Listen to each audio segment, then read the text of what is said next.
Good evening. It's November 17th. We're here for our second regularly scheduled November 2015 meeting of the Brattleboro Selectboard. We know that the meeting has been officially warned because we called the meeting to order at 5 o'clock and went into executive session to discuss contract matters, real estate options, and collective bargaining agreements. No decisions were made during executive session.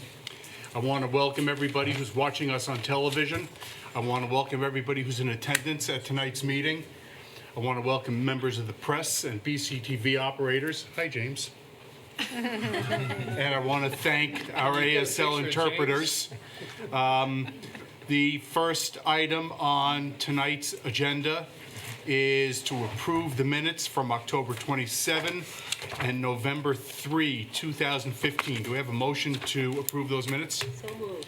We have a motion to approve the minutes from October 27 and November 3, 2015. Is there any discussion, changes, edits from anybody on the board?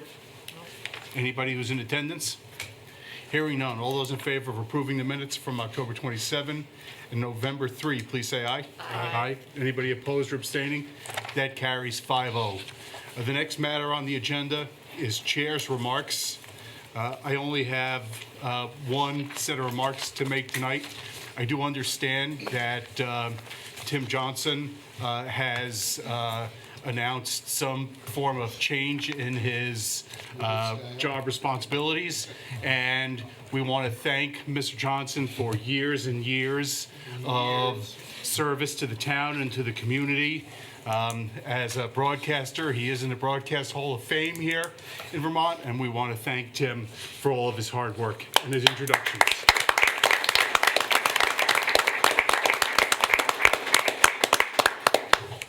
Next item on the agenda tonight is town manager's comments.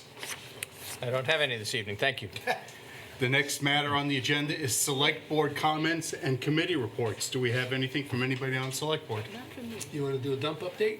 You can do the, I wasn't there, so I could do All it. right, well, the Wyndham Solid Waste Management District, I had the pleasure of going to the meeting last Thursday, and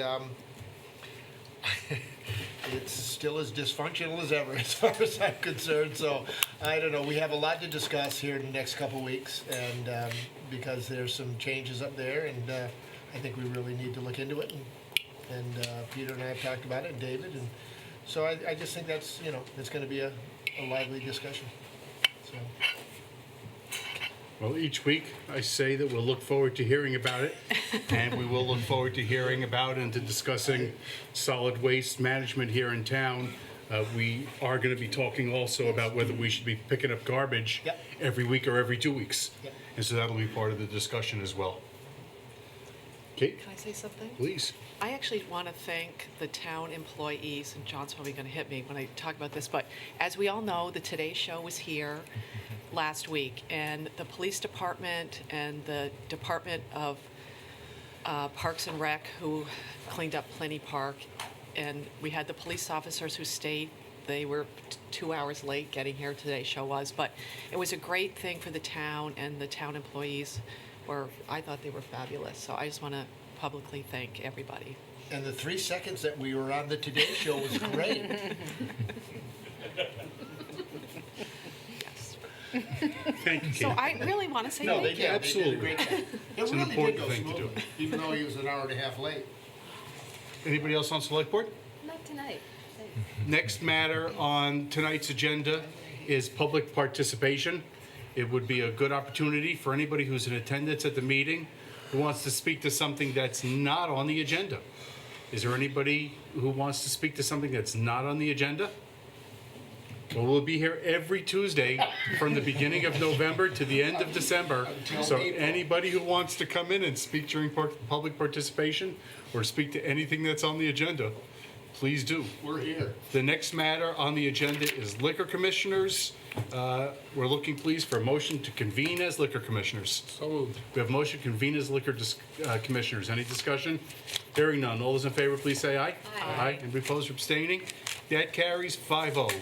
We have an application for an educational sampling event at the Museum and Arts Center in cooperation with and organized by the co-op. Are you here to speak to that, Jeff? If you want to come up to the table, you can introduce yourselves, please, and then tell us a little bit about the event. Oh, that's right.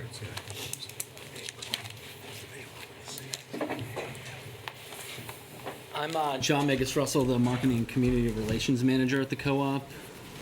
I'm Jeff Hool, the beer and wine manager at the Brattleboro Food Co-op. And we do an annual event, second Friday of every December, where we invite people in to learn about wine and beer. And it's an educational event with tastings as well as food offerings from the co-op. And that's something that we've done annually. I think this is the 6th or 7th event. And we're hoping to do it again. It's a nice offering to the town, and we don't make a lot of money off it, but it's a great event for people to learn about food and beer and what the co-op can offer. Peter, if you want to talk a little bit just about what's required for the permit. Sure. They've followed all the requirements, filled out the proper paperwork, and the proposed manner in which the event will be held has been reviewed by the police department and the fire department and approved by both. So it is the permit is ready for your approval this evening. Does anybody on the board have any questions about this requested permit for the sampling event sponsored by the co-op? Every year. Anybody in attendance have any questions or comments about this permit? Well, then we're ready for a motion, please. I'll move it. I move to approve the educational sampling event permit from Brattleboro Food Co-op for the 4th annual holiday beer and wine tasting event at the Brattleboro Museum and Arts Center, 10 Vernon Street, on Friday, December 11th, from 5:30 p.m. until 8 p.m. It's the educational part. I love that it's educational. That put it right over the top. That's hard for you to understand, John. No. No, that's not where I was going. Okay, we have motion to approve the educational sampling event. Any further discussion? Hearing none. All those in favor, please say aye. Aye. Anybody opposed or abstaining? That carries 5-0. Thanks, both of you, for coming. Good luck. Thank you. Any further business under liquor commissioners? We're ready for motion to adjourn as liquor commissioners. So moved. We have motion to adjourn as liquor commissioners. Any discussion? Hearing none. All those in favor, please say aye. Aye. Anybody opposed or abstaining? That carries 5-0. Next matter on the agenda is Police Fire Facilities Project. I will begin by introducing this one. First, I will note that we begin this Saturday at 9 o'clock in the morning at Green Street School, the first in a series of 3 public meetings and presentations to discuss various alternatives for the police fire facilities project. There's a range of alternatives we're going to be discussing, from very, very basic life safety upgrades that are necessary, absolutely necessary at these facilities, all the way through total reworking of the 3 facilities. That's a meeting that's going to be this Saturday at 9 o'clock at Green Street School, and then November 30th at 6 p.m. at Academy School Gym, and then Wednesday, December 2nd, 6 p.m. at the Brattleboro Area Middle School Multipurpose Room. We encourage anybody who's got any questions or thoughts about the matter, and everybody, to attend one or more of these meetings to participate in the public process that's ultimately going to lead to the select board making a decision about how to present this issue back to the town meeting or the town's voters for comment and approval. So we encourage everybody to participate in this public process going forward. Also, one of the alternatives with respect to the police fire project going forward is the possibility that we might put the police station at property on Black Mountain Road. And we now have an option agreement between the town and, what are they called? Brattleboro Publishing Company, Inc., a Delaware corporation. An option agreement that would allow us to purchase the property at 62 Black Mountain Road, where the Brattleboro Reformer currently operates out of, for a total price of $720,000 plus 3 option periods that will cost us $20,000, $10,000, and $10,000. $20,000 through March 31, $10K from March 31 to June 30, and another $10K if necessary from July 1 to September 30. So we've negotiated this option with the goal of allowing us to purchase this property and to talk about it in public in case we decide, both as a board and then as a town as a whole, that this is the right decision for how we should provide police services going forward. So we're here tonight to discuss the option agreement in public and maybe to approve it.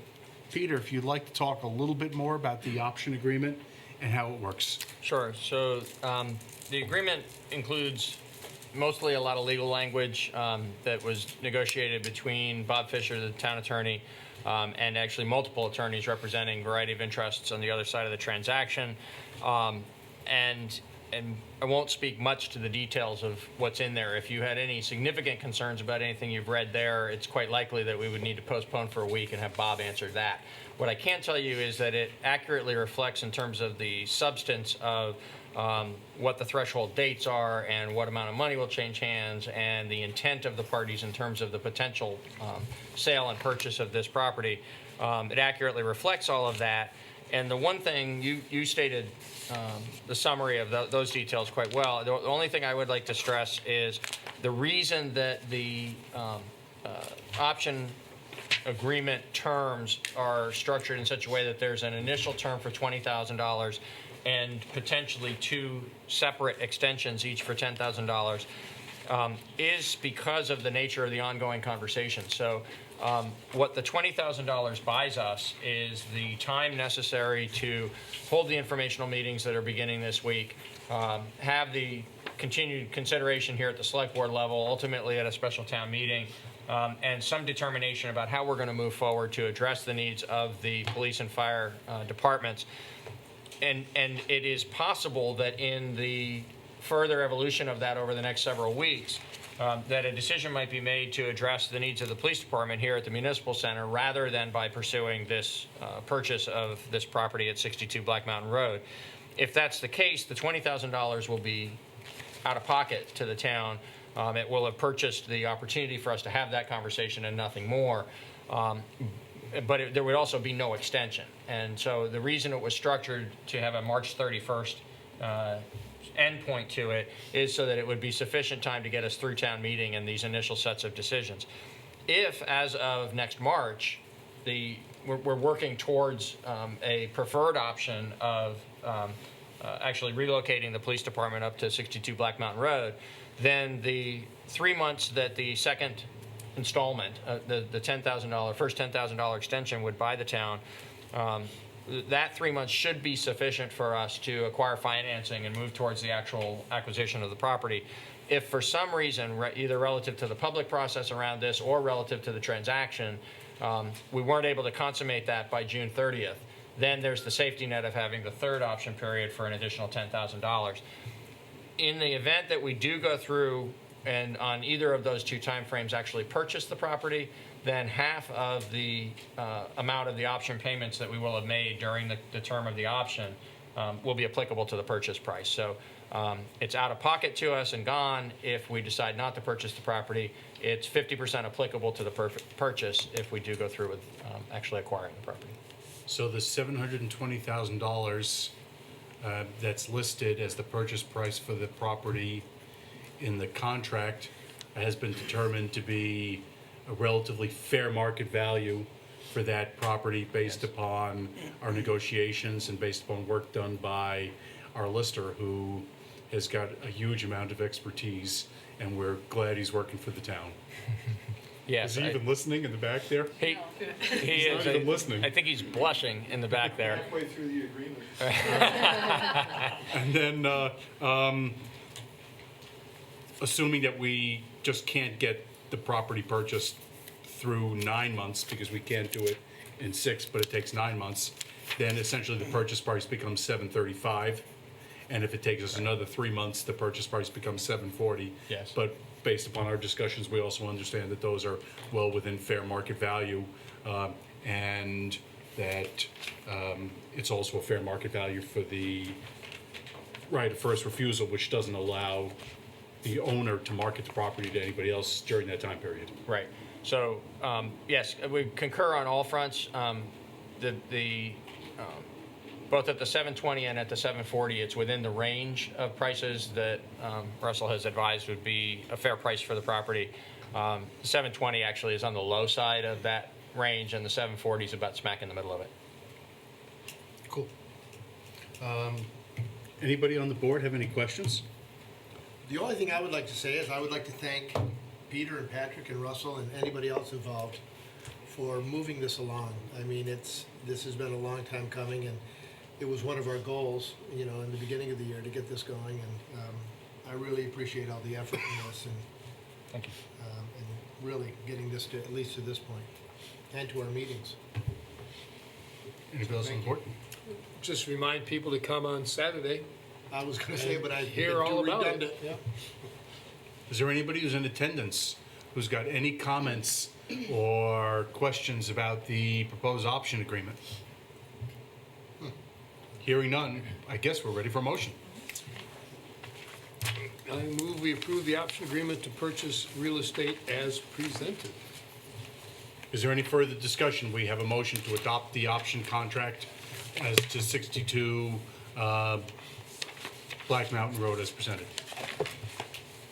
Hearing no further comments, all those in favor, please say aye. Aye. Anybody opposed or abstaining? That carries 5-0. Congratulations, town. You've bought an option on the property at 62 Black Mountain Road. Next matter on the agenda is the proposed zoning code land use regulation amendments. Welcome back. This isn't over yet.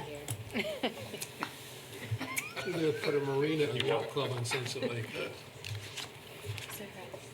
think you're leaving.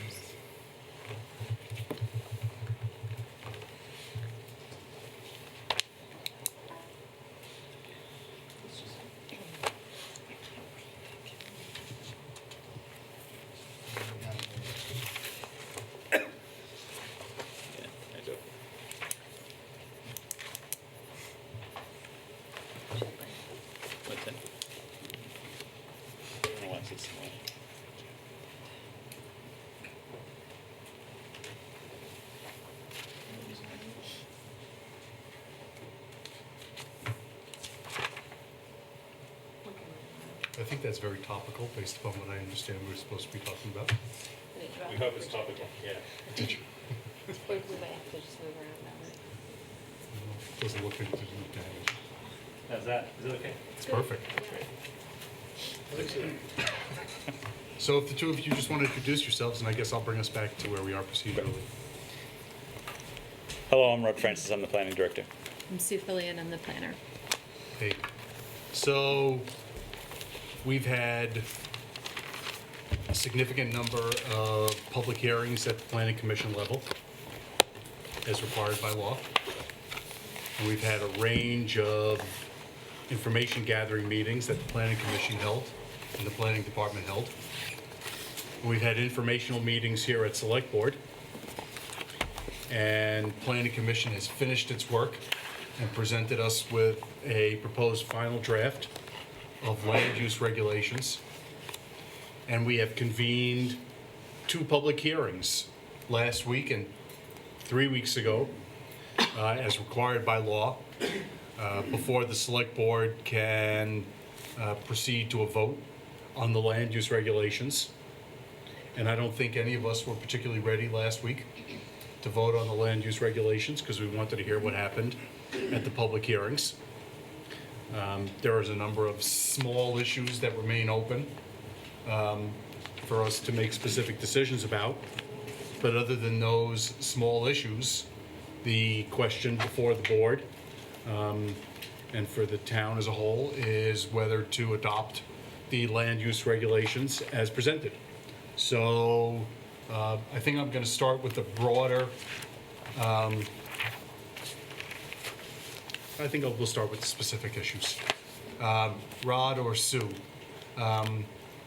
there were two open issues at the close of last week's public hearing that we asked you to respond to and be prepared to speak to. The first one was an issue that had been raised by Mr. Scholes about the boundary line between the rural residential and the rural districts on Bonnievale Road and Meadowbrook Road.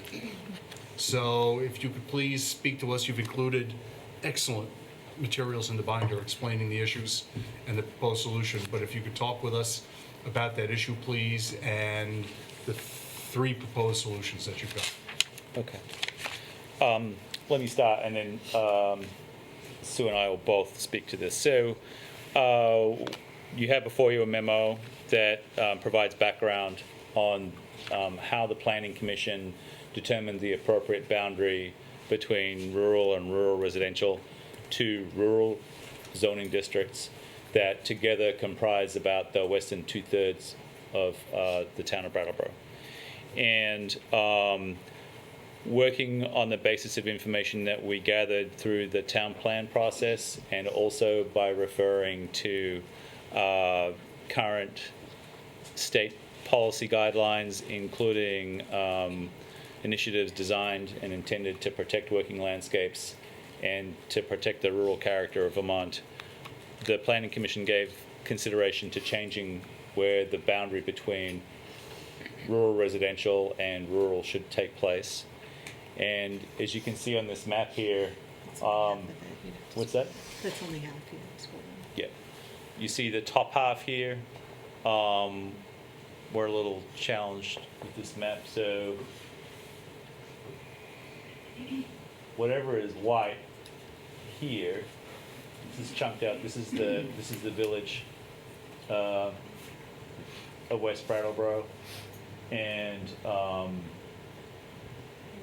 other zoning districts further, rural residential further to the east. So what we have here is this boundary line formed by Meadowbrook and then Pleasant Valley to the north of the village, and then Bonnievale to the south. So The red area that you're seeing is the area in question. So Right. in our proposal, the red would be with the rural. In existing zoning, that red is with rural residential. right. So it's the red. It's the red area that's the area in question. Kate's got a There's a question. lot of red, like, are you talking that? There's red and then brown. Oh, I can't tell the difference. Okay, so we're just Okay. talking the red All right. that's right So- here.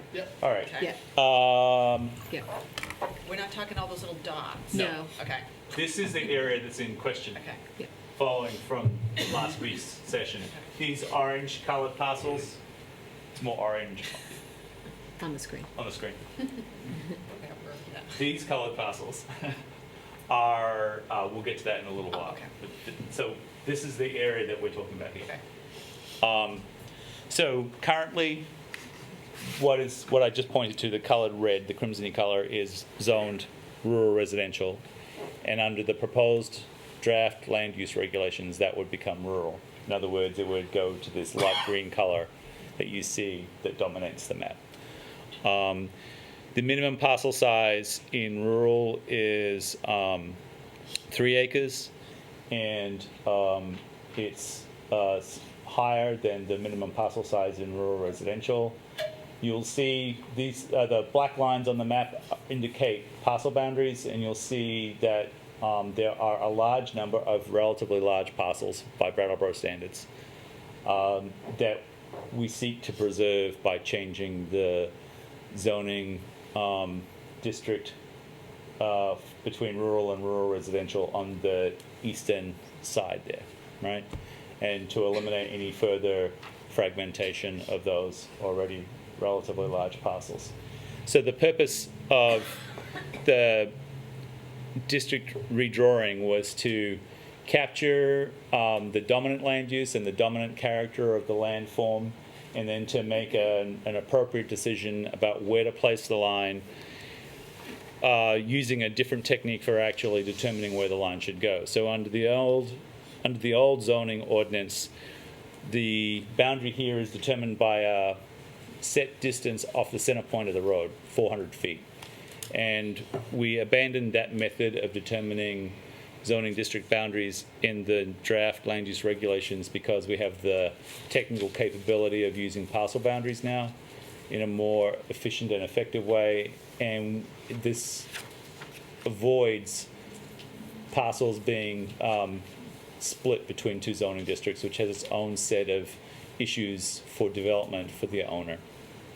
So by changing the way we actually figured out where to put the zoning boundaries, we then looked in each instance where we changed the district boundaries and thought about the consequences and implications of redrawing it.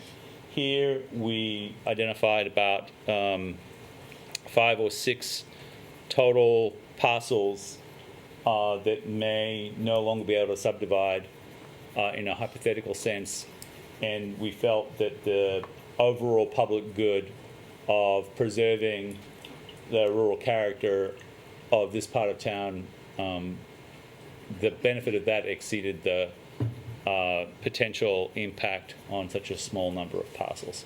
And so that was the justification for the boundary adjustment in this part of town. It was consistent with other considerations that we made, including minimizing the presence of rural sprawl and a slow but steady increase in demand on municipal services, particularly emergency services, and also the continuing impact on road infrastructure and other infrastructure as a consequence of low density residential use in this area. So, in the conversation that took place in the last hearing, it was suggested that in fact that the boundary should go back to the existing boundaries. So I want to highlight that the problem that we would have with that is this would be one of the only places in town where we use a different methodology for determining the parcel boundary, because you'd be going back to using some set distance from the center line of the road. And then further to the north in this area here, you begin to get closer to the area that's dedicated for watershed management for the reservoir. And we are extremely concerned about the potential for impact on water quality and the management of the watershed if we were to increase residential use in that particular neighborhood. And so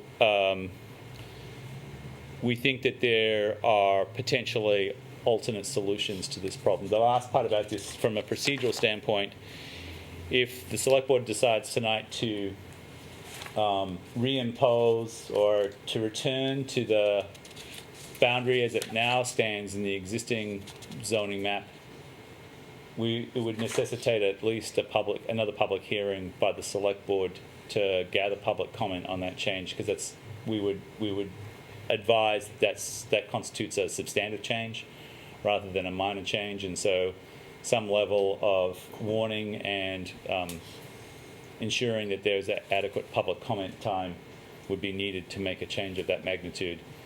Given where we are on the calendar and what else we have before us, we think that would push off the adoption of these regulations until January. But that's something that can be discussed. So we think that there's an alternate solution, which is to identify all the parcels in the rural district that are between 3 and 6 acres. And this orange or tan colored marking indicates each one of the parcels that are between 3 and 6. And so they're bigger than the minimum, and they'll around double the minimum size. And so it's conceivable, hypothetically, that each of these parcels could be subdivided just one time. And therefore, each one of these tan-colored or orange-colored parcels could become 2 parcels, assuming that all the other permits were achievable. And so the proposal here is, without having to redraw the map or to change the map and go back to a public hearing to discuss changing the district boundary change, by changing the subdivision standards, which is a language change rather than a map change, to be really clear about it, the effect is that each one of these existing property owners could have the potential to subdivide their land one time, and therefore achieve what personal or household goals they may have had with regard to accommodating their family's needs and maintaining the expectation that they may have had previously. Rod, do you know how many there are in those? Approximately 60. About 60. Sue, do you want to add anything about that? No, I don't have anything to add at this time. I'm going to jump right in. And I'm going to say that I was very, very favorably impressed by the explanation that was provided by the planning department in the November 12, 2015 memo, and particularly with the solution that's been recommended for responding to the issue that Dave Scholes raised at the last meeting. I think Dave's concerns, as expressed last Tuesday, put into as clear focus as we possibly can see the tension between the public good as expressed in the zoning ordinance and private ability to use land and to preserve rights that people had in their land before a new proposed zoning ordinance. And I think that a specific provision that allows subdivision of parcels between 3 and 6 acres responds to that issue in a way that appropriately balances both the public good and those individual landowners' expectations. I think that it's a solution that actually goes beyond the area that Dave thoughtfully raised last week, which is Meadowbrook Road and Bonnievale Road, and allows that solution to apply throughout town to a range of landowners who've got parcels between 3 and 6 acres that might have been capable of subdivision before a zoning change like what's being proposed.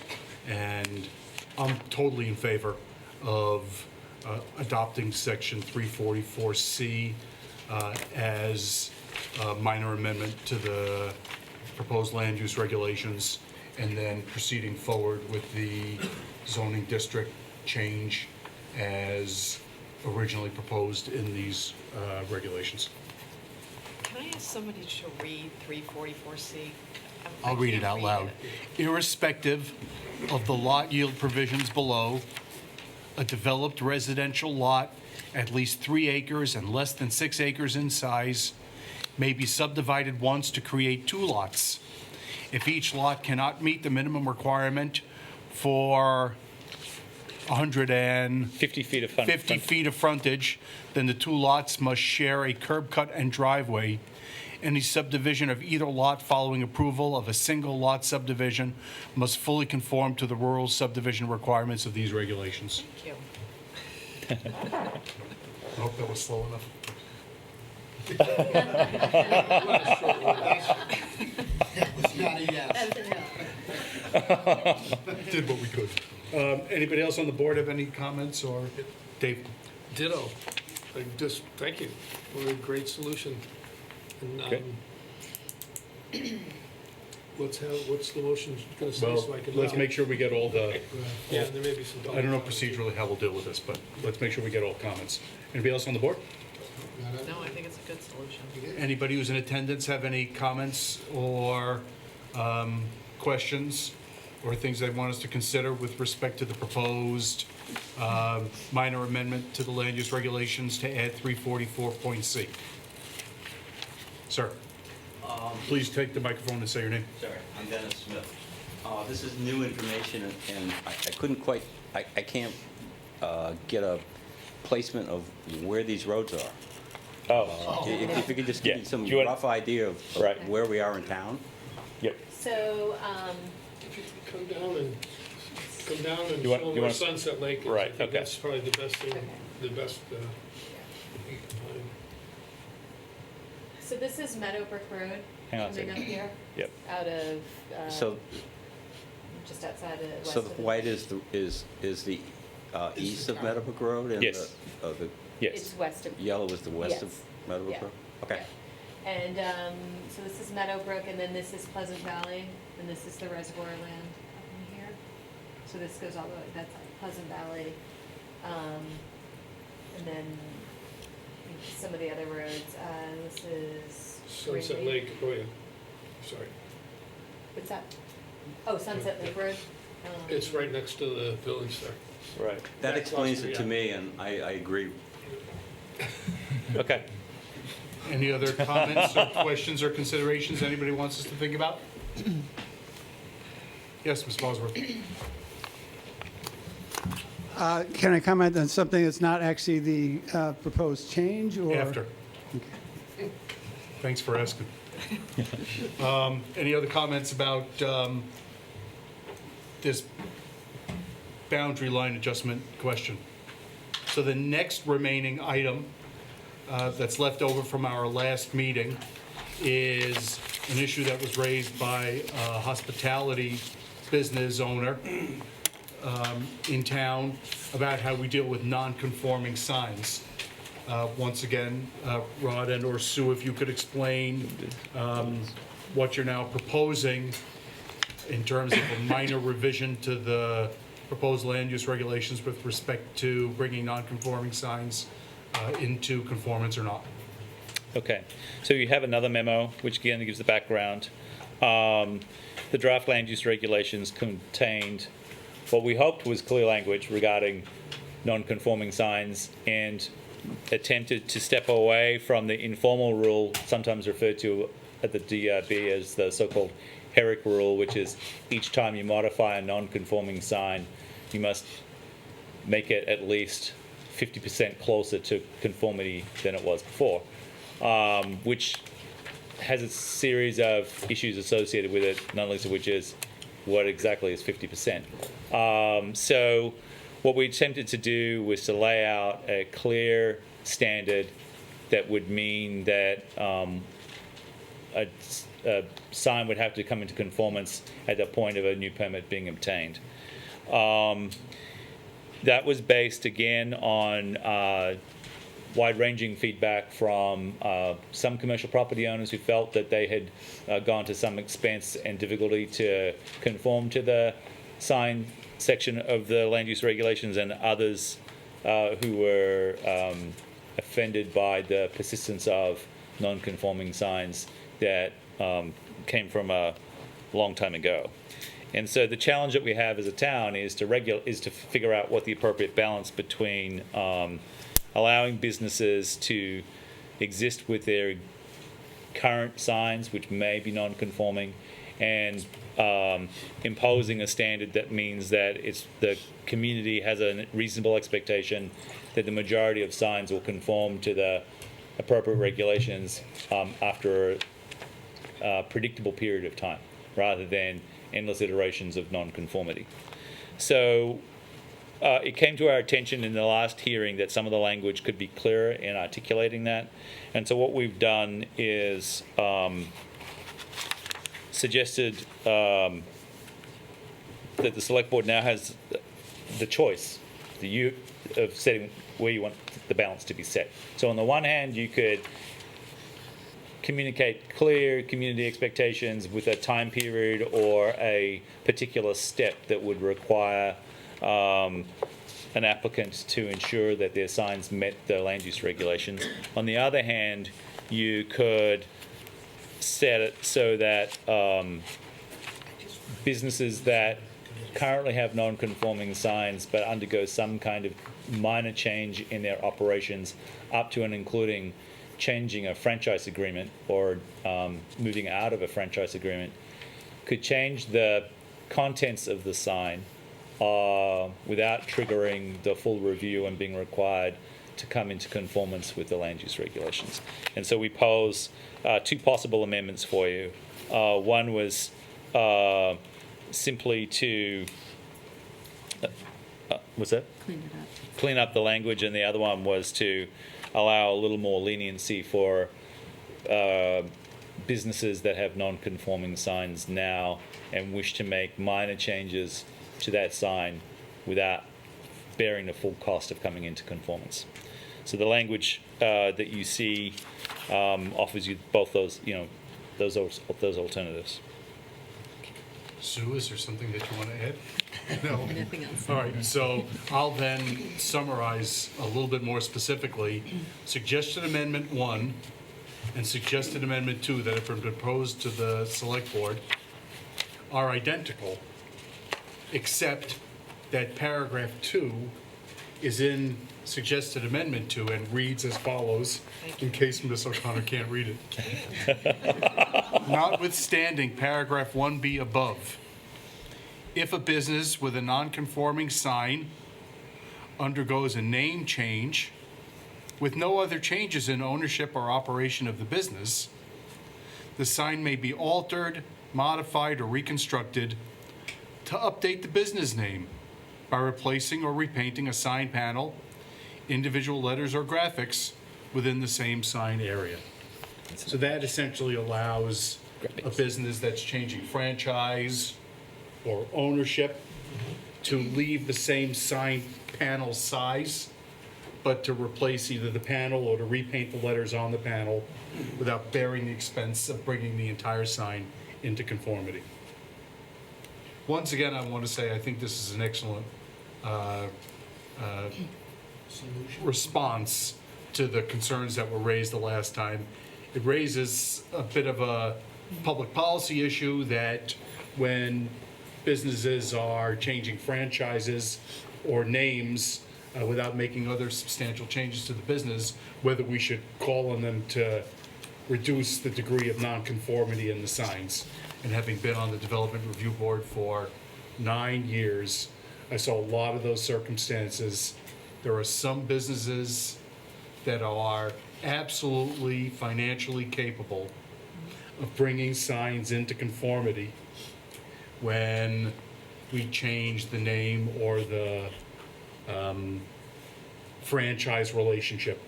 And there is a public benefit, I think, in getting those signs closer to conformity when there are financially capable owners that are stepping in, because that's to the public good. But we also have businesses in this period of shifting franchises and ownership arrangements that continue to be locally owned, and that we don't want to unduly burden financially merely because they're associated with another distant franchise that's different from before. So I'm also in favor of this one, that being Suggested Amendment 2. And once again, I want to thank you very much for your thoughtful consideration of that issue and for proposing a section that's way clearer and that also provides more flexibility and is more friendly, I guess, to individual landowners and business owners. That's my whole concern about, and the sign issue, like it's been stated, week after week after week, has been going on for years and years and years in towns, and every planning commit, it's just, sorry, Rob, but they pull their hair out, and so it's, I know, so I just want to make sure that it's a little bit easier for people to be able to figure out the sign ordinances and what they have to do to meet them. And I'm not really concerned about the franchises as much as I am about the little mom and pops and the people that are just starting businesses and how they can get around all these sign questions, because they seem constant. And this helped out on those signs that are already existing. So I appreciate that, but and I know that it's always, it's always on your plate that signs are just a pain. So I appreciate the changes, and I do echo David's that these two rewrites are very well thought out. Great. Anybody else on the board got any comments? Doc? This is a general comment, and I think I made it a few weeks ago, but it feels like one by one, as concerns have arisen, a short conversation has shed so much light that I think has reduced all of our anxiety collectively about living with these proposed changes. So I think that, for me, that has been instructive in how I feel about being in favor of adopting these changes to our land use regulations. And I also think you've done a beautiful job all along the way.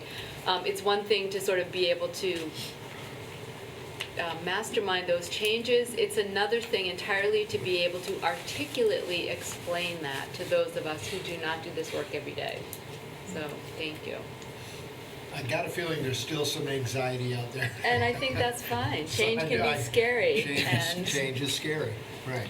So I want to make sure, first off, do we have any other comments about the proposed minor amendment to section 319L, labeled as either Amendment 1 or Amendment 2 suggested, that would address how we deal with non-conforming signs? Anybody on the board? Anybody in attendance got any issues? Mr. Smith, right? Mr. Smith, Mr. Smith. Dennis Smith. I have no problem with the change. I just think there was somehow a misunderstanding that this was really only part of the issue, because the issue was not just non-conforming, it was a change in definition of what a sign was. And the change in definition of what a sign was has not been addressed, even though this has been addressed, I think, very well. Thank you. Anybody else have any issues to raise with respect to the non-conforming sign minor provision, non-conforming sign provision minor amendments? So, the business before the board is now, number one, whether to adopt these. Well, I guess it's not stated that way. The business before the board is going to be whether to adopt the land use and development regulations as presented, whether to adopt the land use and development regulations with minor amendments, including the two minor amendments, or whether to reject the land use and development regulations and return them to the Planning Commission with additional work. Rod? I think that's the question before the board. It is, with one tiny amendment. So there, at the first public hearing, we presented information on Chapter 310, Site Design and Engineering Standards, which was explicitly addressing driveway and road standards. The overlay standards too? And the overlay standards as well. So there's also minor amendments in those two areas? For Chapters 310 and Chapter 250. Okay. So the recurring question before the board is whether to adopt the land use regulations as presented, whether to adopt them with minor amendments in 4 areas, or whether to reject them and send them back to the Planning Commission. And so I'm going to first raise that issue to members of the Select Board. Does anybody on the Select Board want to speak to that question? I will. Yes, please. I'm going to sort of repeat what other people have said. This has been a long process. There are going to be things that people do and don't like, and we'll find out probably some more along the way as we did at these hearings. I don't feel that we should send this back. I think a lot of work has gone into it. And again, I realize that, you know, we're never going to get 100% agreement on anything. But I have seen no reason to reject the entire document. Thank you, Kate. Anybody else on the board? Donna? I totally agree with your perspective, Kate, and my recommendation at this point, it would be to approve them with the 4 amendments that have been mentioned and spelled out tonight. Anybody else on the board at this point? All right, I'm going to reserve my comments till after we hear from the public. Any members of the public want to speak to the question of whether the select board should adopt the proposed zoning ordinance as drafted with minor amendments, or reject it and send it back to the zoning, to the planning commission? Michael? Just a quick, Michael Bosworth, a question, is it appropriate to, from the floor, offer a minor amendment or not? Certainly. Well, you can tell us what it is. You can't be the amender, but you can tell us. Right, okay. I agree that, the issues that came up tonight are more major issues than what I'm bringing up. I'm still uncomfortable as a person who bought a house in the rural residential area and feel the neighborhood of a rural residential area, right next to a very rural area, with some of the changes that might come about because of the proposal. But the more I study it, when I look at the proposed use tables for the rural residential versus the rural area, the only thing as a homeowner in the rural residential, currently in the rural residential area, that really concerns me is that actually that somebody could actually open a kennel next door as a permitted use, not as a conditional use. The other uses, the other proposals, I actually don't have a problem with. That one, I don't like the thought of somebody being able to open a kennel next door, the noise that might come with that. When I originally made a decision to buy a property in the rural residential area, if there were a change to change that one use from permitted use to conditional use, that would meet my concerns. So that's the only thing I bring up. Thank you. Ms. Bosworth, if I can just make sure, you are requesting that in the rural area, the rural district, The proposed kennel be conditional rather than permitted use? Yes, that's correct. All right, so that's on page 2-44 of the proposed ordinance. And I take it that your property's moving from rural residential, where it's already conditional use, into rural? Right. If I could hear from a member of the planning department or from any member of the planning commission who might have any comment about that. I think given the specific kind of noise potential for a kennel as a use, we don't have a problem moving it from permitted to conditional.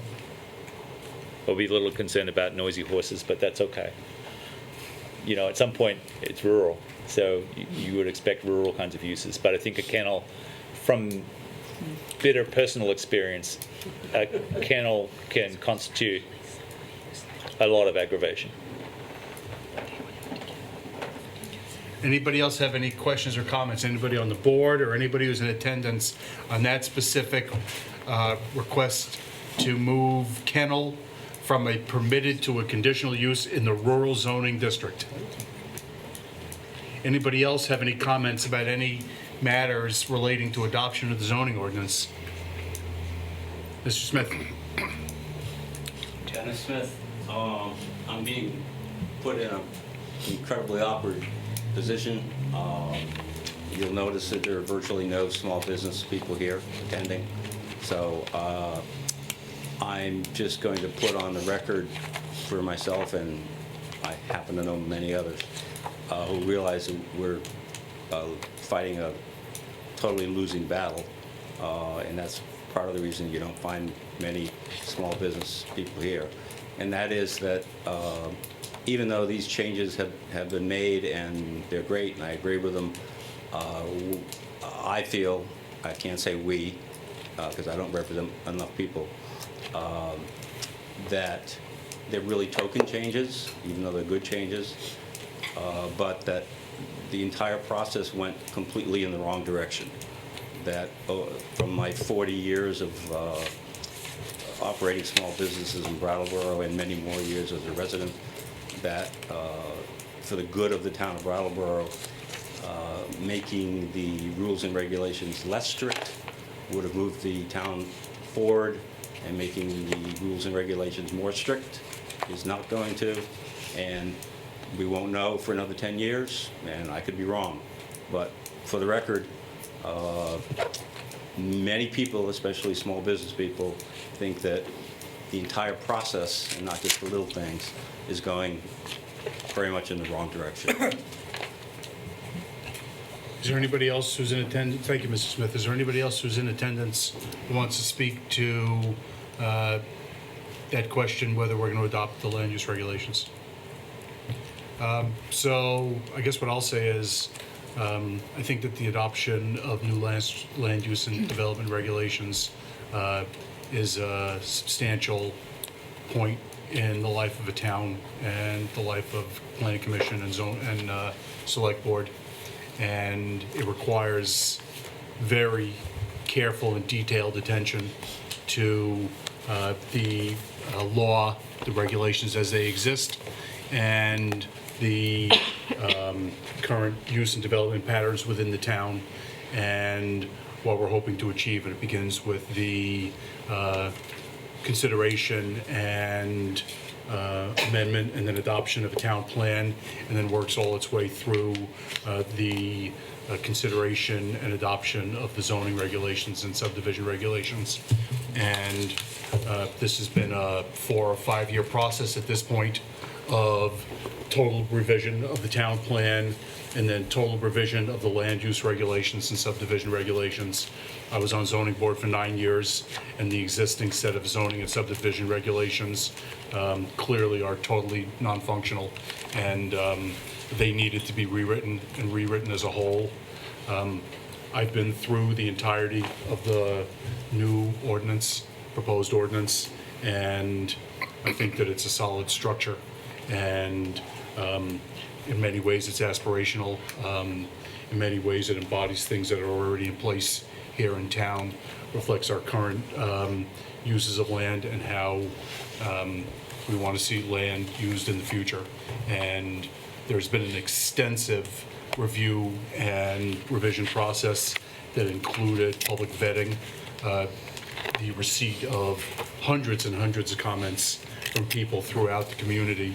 We've got a whole book here of individual questions that were raised and that were thoughtfully responded to in a similarly thoughtful manner to the issues that rose last week, with solutions that I think are to the public good in almost all instances. And I certainly respect the comments that Mr. Smith and other people have made throughout this process. I want to thank you very much for coming tonight and for coming before. It was very important to hear your comments, and when other people came 2 weeks ago or 3 weeks ago and raised similar concerns, I want to make sure that it's clear that we're not ignoring those matters, but that this zoning ordinance has been through a very lengthy process, and our goal is to encourage orderly development and reasonable use of land throughout the community. And we hope that these will wind up serving you well as everybody else in town, and that whatever anxiety and concerns you have about them will be allayed as we move forward with them. But I want to thank everybody on the Planning Commission, everybody in the Planning Department, and everybody who has participated in this process, including everybody who's made comments, the development professionals who marshaled dozens and dozens of comments and proposed them. I think the entire process has made this a way, way better set of zoning regulations than what we have leading up to 4, 6, 8 weeks ago, and has made the document stronger through the revision process. So I move that the Brattleboro Select Board adopt the proposed land use and development regulations with minor amendments as proposed to section 344C, to section 319L, to chapter 250 relating to overlay zoning districts, to chapter 310 site design and engineering standards, with one additional minor amendment making kennels a permitted, a conditional rather than a permitted use in the rural zoning district. Good job with the motion. Is there any other discussion about that motion? No, I just wanted to add one quick thing that Dennis, and we've had a lot of discussions about it, and I hope, because I was concerned about those, and then having a long talk with Rod, I just hope that your fears are kind of. Me too. That they do go the other way. I really do, because hopefully in the long run, we're trying to make it a little bit easier and, a little bit more consistent throughout town on how we do things, so. And it was a lot of work put into this, and I appreciate everything that everybody did, and I appreciate all the comments, and I'm glad you guys came and voiced them, because without that, we wouldn't know, what changes to make, so I really appreciate everybody's input. Any further comments from anybody on the board or anybody who's in attendance? Hearing none, all those in favor of that motion to adopt the land use regulations with those minor amendments, please say aye. Aye. Anybody opposed or abstaining? That carries 5-0. Congratulations. Thank you very much. Thank you. Should have a flag. Thank you. Now what are you gonna do? No, you're coming to our meeting next week. Yeah, I know. I was gonna say take time off, but no. All right. Thank you very much, everyone. Thank you for coming. Take the night off. I think I'm back here in a minute. Yeah, well, so the next item on the agenda, I believe, is the financial report. So we'll turn it over to Mr. O'Connor for a summary of our financials. Thank you, David. So you have in your packet the financial report for the year, for the period ending October. And as of the end of October, we're a third of the way through the fiscal year. And the general fund expenditures, after making several adjustments for annual and semi-annual payments and prorating those payments, the general fund expenditures would be at 30.7% of the annual budget. So better than where we would expect to be, so we're doing well. The utilities fund is at 34.2% of its budget, and parking's at 28.3%. The utilities, though, includes an encumbrance of $95,000 for sludge removal, and if we prorate that, the utility fund would be down to 33.2% of its annual budget. Solid waste disposal fund, revenues are at 34.9%, and expenditures are at 28.3% of the budget. And again, as I've said in the past, the solid waste fund, refuse bag revenues, curbside collection, tipping fees are all a month behind. So the October figures for those are not reflected in this financial report. The loan report shows that we have $3,979,891.85 outstanding in loans. 2 of the loans had payments that were overdue, and 2 of the loans were in default and fully reserved. The program income report shows that we have $310,647 in available funds for additional grants and loans. And finally, the grant report shows that we have 39 active grants and 6 grants in the application process. So that's my financial report. And in a nutshell, we're doing well on all fronts, and let's hope it stays that way. Thank you, John. Anybody on the board have any questions about the financial report? I'm not sure it's explicitly about the financial report, but actually, I think maybe more than a few months ago now, we met with the, about the loan program,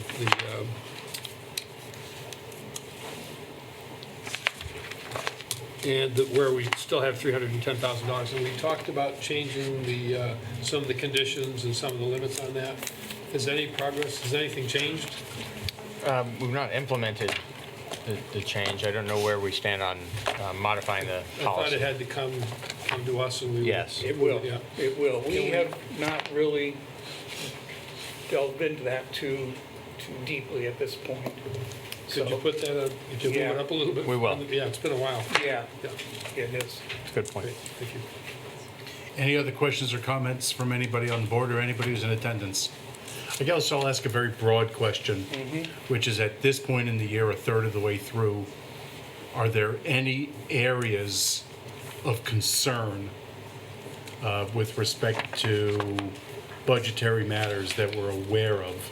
I mean, there were some unanticipated expenses like the Elliott Street Bridge last year that we reserved for, that we allocated money for. Nothing's really arisen this year. We're working towards a fix of Bonnievale Road. Right. The outflow pipe at, at Harris Place is the longest lingering issue at this point that we haven't seen addressed. And we're not yet at winter, so we don't know what that will bring. But are there any other unanticipated issues that are raising budgetary concerns? There are a handful of mechanical things that have happened, significant pieces of equipment that have either failed completely and need to be replaced or have failed enough to need major repair. I've been advising you of those individually as they've occurred. The update regarding the boiler at the Central Fire Station is that it is installed and not yet quite operational, but within the next day or two will be operational. And regarding the compressor at the ice rink, the 60 is operational, the 100 is being replaced. I'll be on a future agenda bringing you the confirmation of the details related to the emergency purchase to make that replacement. We've had a variety of other things that are not quite as high profile, but similar in nature. It is symptomatic of what we all know to be true, and we'll be having a conversation about in a few minutes. What we're working towards is a better long-term approach to replacing equipment in a more timely manner so that we replace it as it gets old rather than when it fails. You know, it's going to take us years to create the right both financial circumstances and, you know, good, proper, sustainable long-term plan to be able to have that be a comfortable, ongoing process for us. But we're taking steps towards that. We're beginning to take steps towards that. As far as items of the magnitude of Green Street retaining wall failing at a more rapid pace than we expected, or the Bonnievale wall needing, you know, more of an emergency approach rather than a general replacement approach. Elliott Street Bridge, those types of things. We don't have anything this year, thankfully, at this point in time of that magnitude. Good, thank you. Any other questions from anybody on the board or anybody who's in attendance about the financial report? All right then, the next item on the agenda is the You're welcome. Farmland Tax Stabilization Program. And Peter, I'll ask you please to address that. I see Russell's approaching as well, so. I think he has part of it and I have part of it. Excellent. So, Peter, if you want to start. Sure.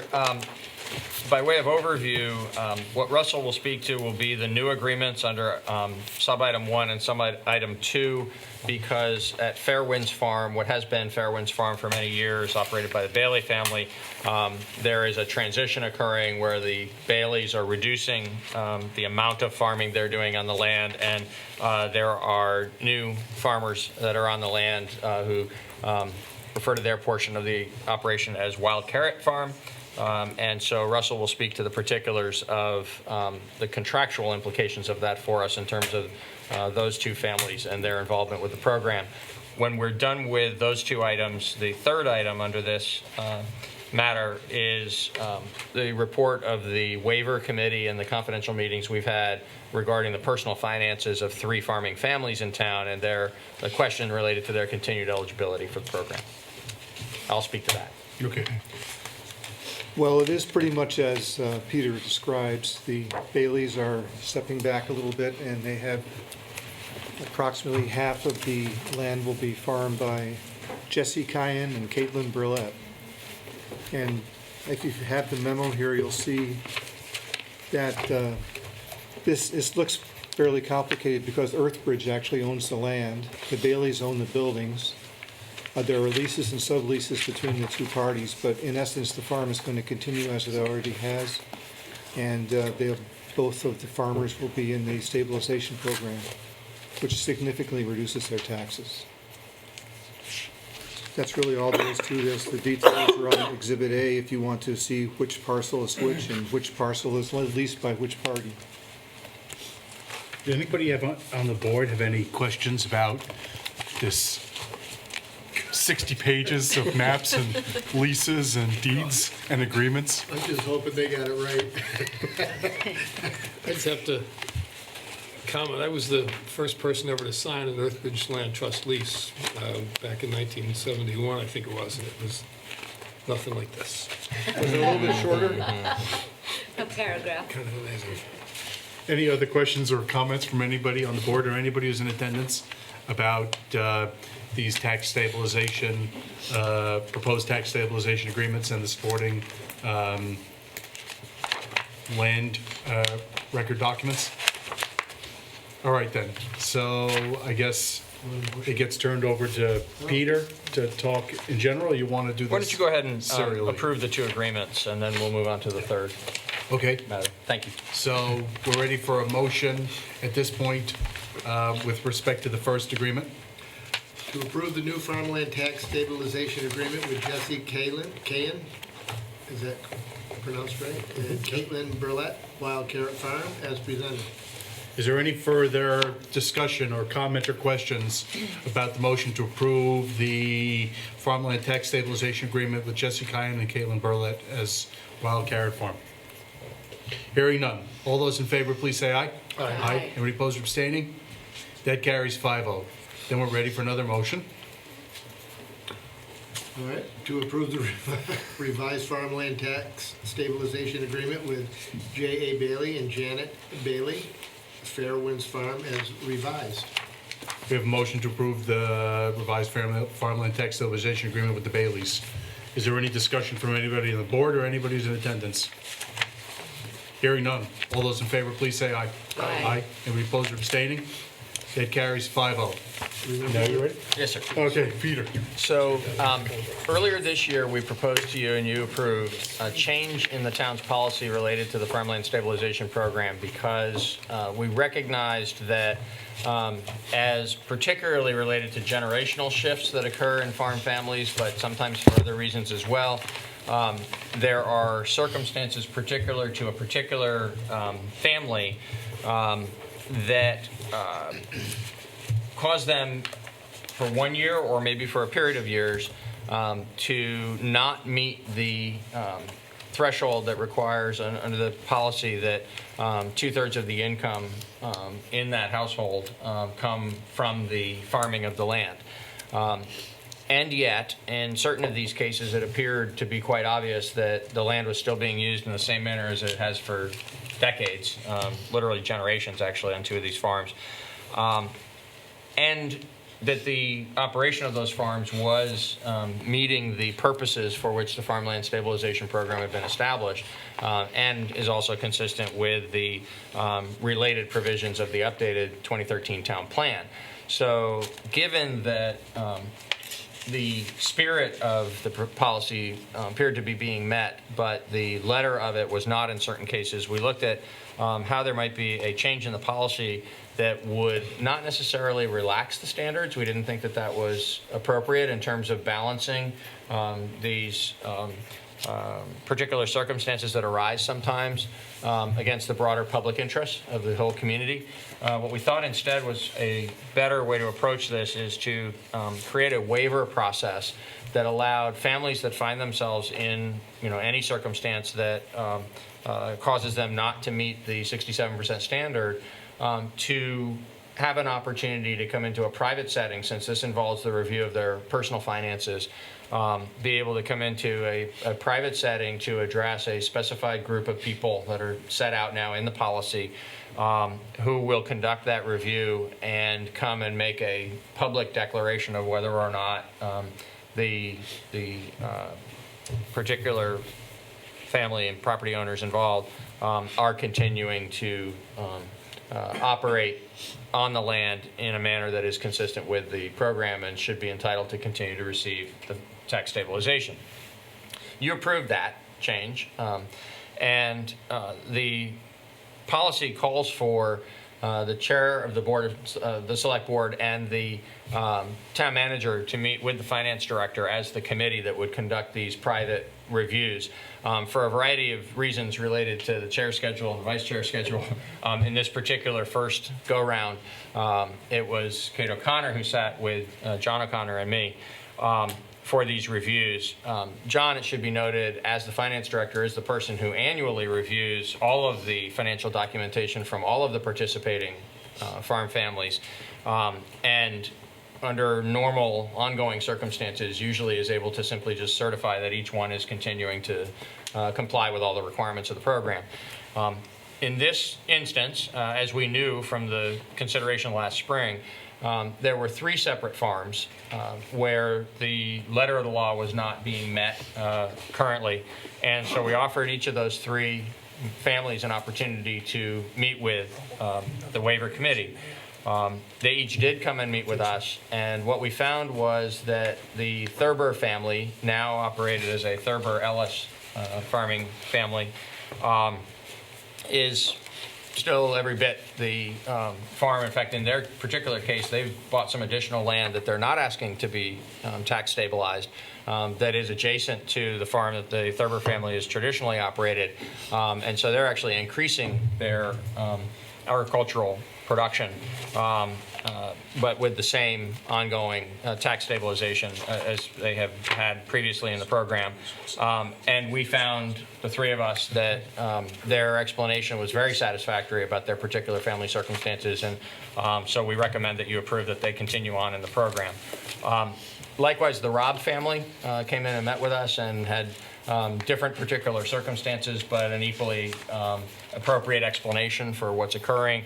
And there's no doubt that the activity on the Robb property is still agricultural production, and it is completely in keeping with the purposes of the Farm Tax Stabilization Program and the town plan.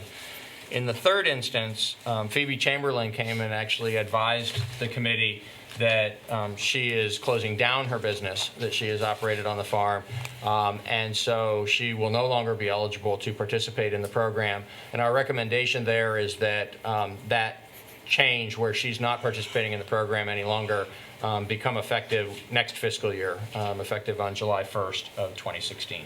So unless Kate or John has anything to add, our recommendation would be that you approve that the Thurber Ellis farm and the Robb farm continue to participate in the program, and that the Chamberlain farm cease participation as of June 30, 2016. Thank you. I want to thank Kate for covering these meetings when I was not available.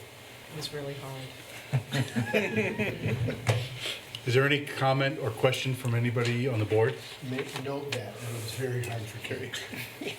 Is there anybody who's done? I want to say I appreciate the process that really affords people privacy and the opportunity to come in and really talk about what's happening. I also really approve of, in this particular situation, when somebody has decided to close down a business, having a little bit of time just to transition. That feels really appropriate and respectful. Anybody else on the board have any comments or questions? Anybody who's in attendance have any comments or questions about this continuation of Farmland Tax Stabilization Program participation? Then we're ready for a motion, please. To approve the, no, go ahead.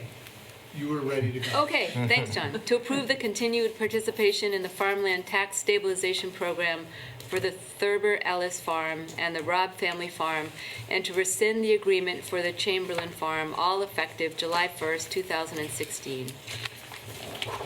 As to the motion to approve continued participation in the tax stabilization program, any further discussion? Hearing none. All those in favor, please say aye. Aye. Anybody opposed or abstaining? That carries 5-0. The next matter on the agenda is continued discussion of the FY17 budget. When we last left this continuing saga, the plan was to take the issue back up next week. But our agenda's changed on Friday, and we're now able to turn back to the budget right away. Correct. Mr. Elwell. So the items that we're going to take up this evening are the general fund revenues and the proposed capital plans, both for the replacement of equipment and for capital projects. I'd like to speak to revenues first. Get the book straight. We'll be happy to address any of the specific line items that I don't mention, but I wanted to call out a few particular ones because they relate to references that I made in the budget message at the beginning of the budget document, and to items that are of some importance in terms of how they relate to operations of different departments and in some cases to expenditure items within those different departments. So I would just note the property tax item that we had discussed at some length in the overview last week.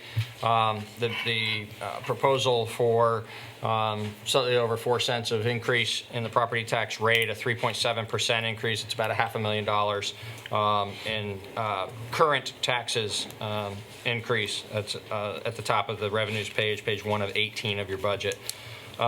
And about halfway down that same page, dog license revenue. This is a small dollar amount, but indicative of one of the few areas where we saw there was both an opportunity and a need to increase non-tax revenue.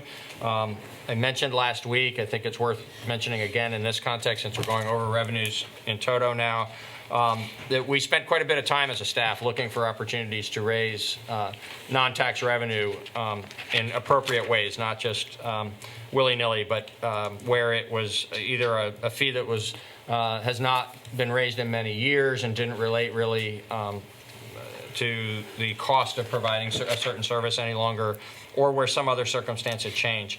We didn't find very many of those. We found some that we thought would be appropriate for change based on those criteria, but where state statutes or some other provisions limit our ability to make a change.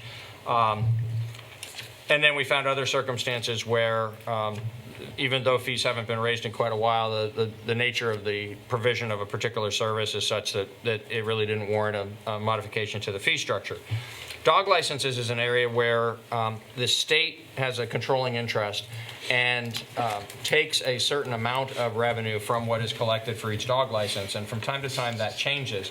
That there have been such changes like that have happened in the past, and the town's dog license fee has not changed alongside it, and so therefore the amount of revenue that we retain from issuance of dog licenses in town has gone down. That's happening this year, that the state is going to increase its take on that, and so we have a proposal both coming to you in ordinance form within the next few weeks related to this matter, to change the regulations related to dog licenses. And then as a budgetary matter, we've indicated the impact of a fee increase, relatively small at $1,500. But I take all of this time to talk about such a small item for two reasons. One is, I think it's important background that you understand about the situation being not only on this item, but some other items where it's actually state decision making that would have some impact on our local decision of what to do with a local, what is otherwise looking and feeling like a locally charged fee.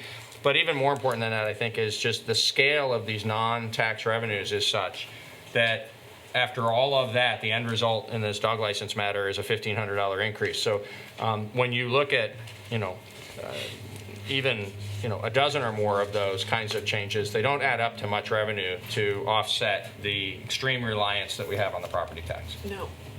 How much, you might not know this up here, but how much does the state take out for the dog license? I don't know the details on that, I'm sorry, but and Annette will be providing a full explanation of what's going on with the ordinance change that we'll be bringing to you in December. It just doesn't seem like it's worth it. I mean, I just don't know why it'd be worth it by the time they get someone to process and we send them up a couple $1,000. They don't process it, they just get the checks. Yeah, Well, that's they what I get the mean. pass-through. Still not right. It's stupid, okay.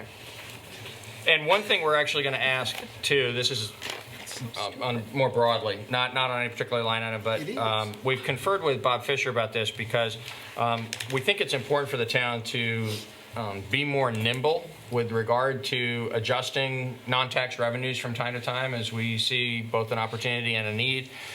And one of the constraints is that very many of these fees are established by ordinance, and it's cumbersome to change an ordinance. So in this dog license situation, because of what's changing at the state level, it's appropriate for us to do so. We'll capture the opportunity to raise a little more revenue at the same time.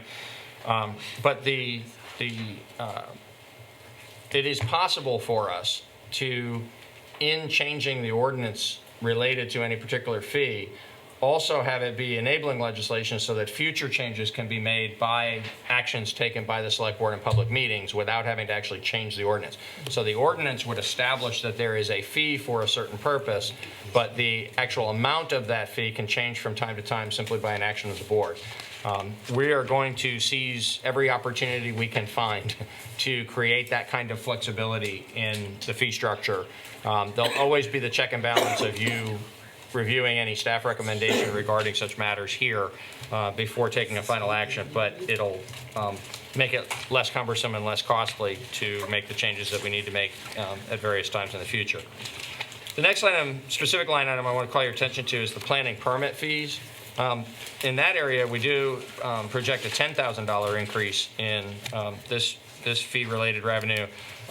Not because of any particular projects, but just in general because of fluctuations from year to year. So you can see the history there is 35,000, 63,000, 35,000.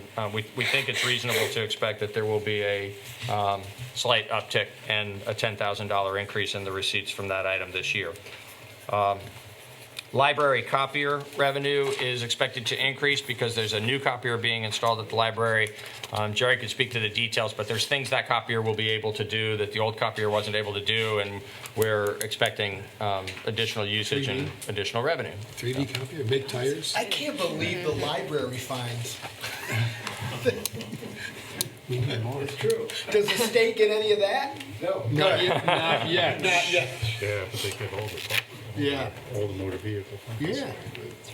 The banner revenue under the fire department, we included a separate memorandum in the exhibits to the proposed budget related to that item because we thought it was particularly important that you understand the rationale behind it. This is an item that has not increased in many years. And during that time, we've seen some fluctuation in the costs. So the approximately $6,000 worth of revenue, which has come in each year for the last several years, has, depending on the amount of work that's been required and from year to year, and there's a nice analysis that's done showing the year-by-year return on this in the back, in the memorandum. Some years we've made a little bit of money. Some years we've actually lost a little bit of money in terms of what was paid in overtime as compared to what was received in the fees. The fees are very, very low for this, and it's a very high level of visibility, as you know, to be displayed over Main Street for a week at a time. And there's been nothing in the fee that reflected any recovery of the town's equipment costs. So the sum total of all that felt like it was not only overdue, but not just a little low, but significantly lower than what it ought to be. And there was also no differential for an in-town organization versus an out-of-town organization. So we are proposing, go to the memorandum. We're proposing that there be such a differential and that the fee for local organizations increase slightly and the fee for external organizations increase more substantially. I'm sorry I didn't mark it.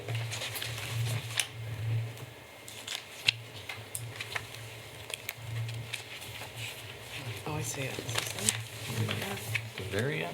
How about that? Yeah. Close. 3 to the end or something. Okay. 5 to the end. Thank you. Okay. Yeah.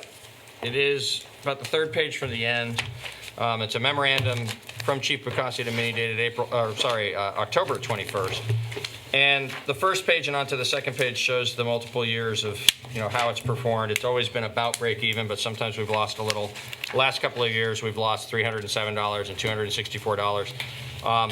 Over the net over the 7-year period is a loss of $1,000. We're not suggesting that that's a significant amount of money. What we are suggesting is it's really not necessary or appropriate for the town to lose anything in this regard. It's an area where the town ought to make a little bit of money. It's a convenience that we provide to the community and to those outside the community. And one thing that I found particularly compelling, and I appreciate that they went to this extent, was the department researched what it costs to place ads in the local newspapers and found, as it's set forth in the next to last paragraph here, $367 a week, $2,200 a week for a quarter-page color ad. A front-page box ad is $367, an eighth-page black and white ad, $1,400 a week. Prices way higher than even what we're proposing in the banner fee. So what we are suggesting, instead of $100 per organization per week of display of the banner, is that it be $150 per week for Brattleboro organizations and $300 per week for out-of-town organizations. That is expected to double the revenue that we would receive, almost double the revenue, up to over $11,000 for the coming year.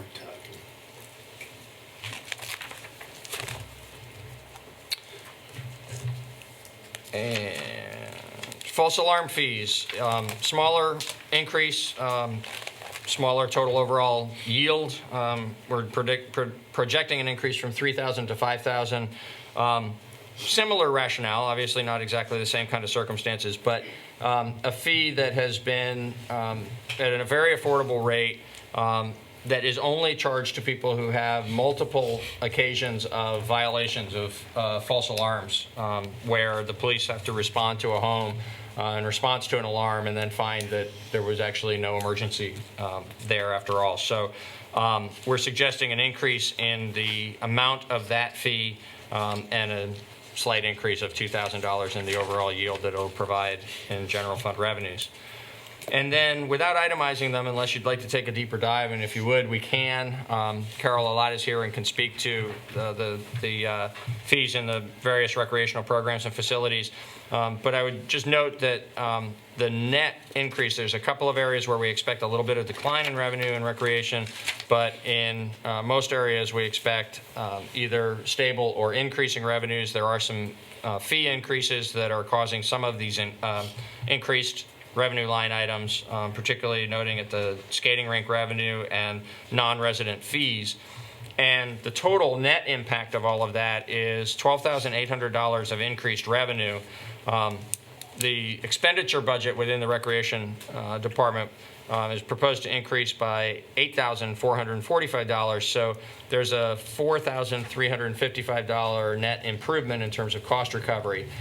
There's a combination of these many different fees and property tax subsidy that pays for the operation of the Recreation Department, and the net of the improvement in the fees versus the expenditure increase has slightly improved that cost recovery through the fees for this proposed FY17 budget.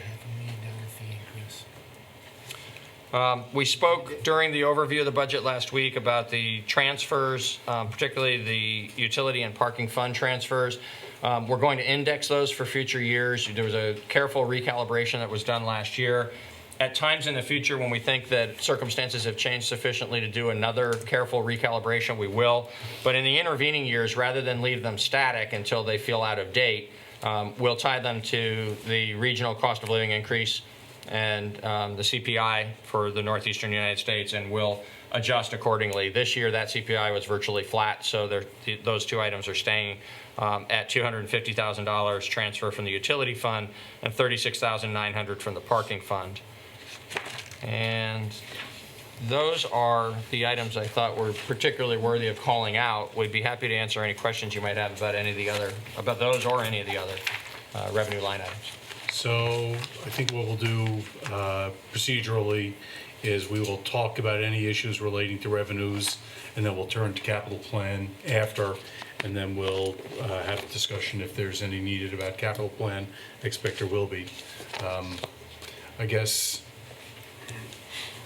is anybody on the board ready to talk about those items, or should I just go first?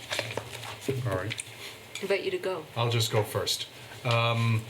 So over the years, we have spoken about the priority of examining whether there are ways to increase non-real estate tax revenue in order to offset the pressure on our real estate tax rate. And there are, it seems, really a very limited number of areas where we have the ability to do that.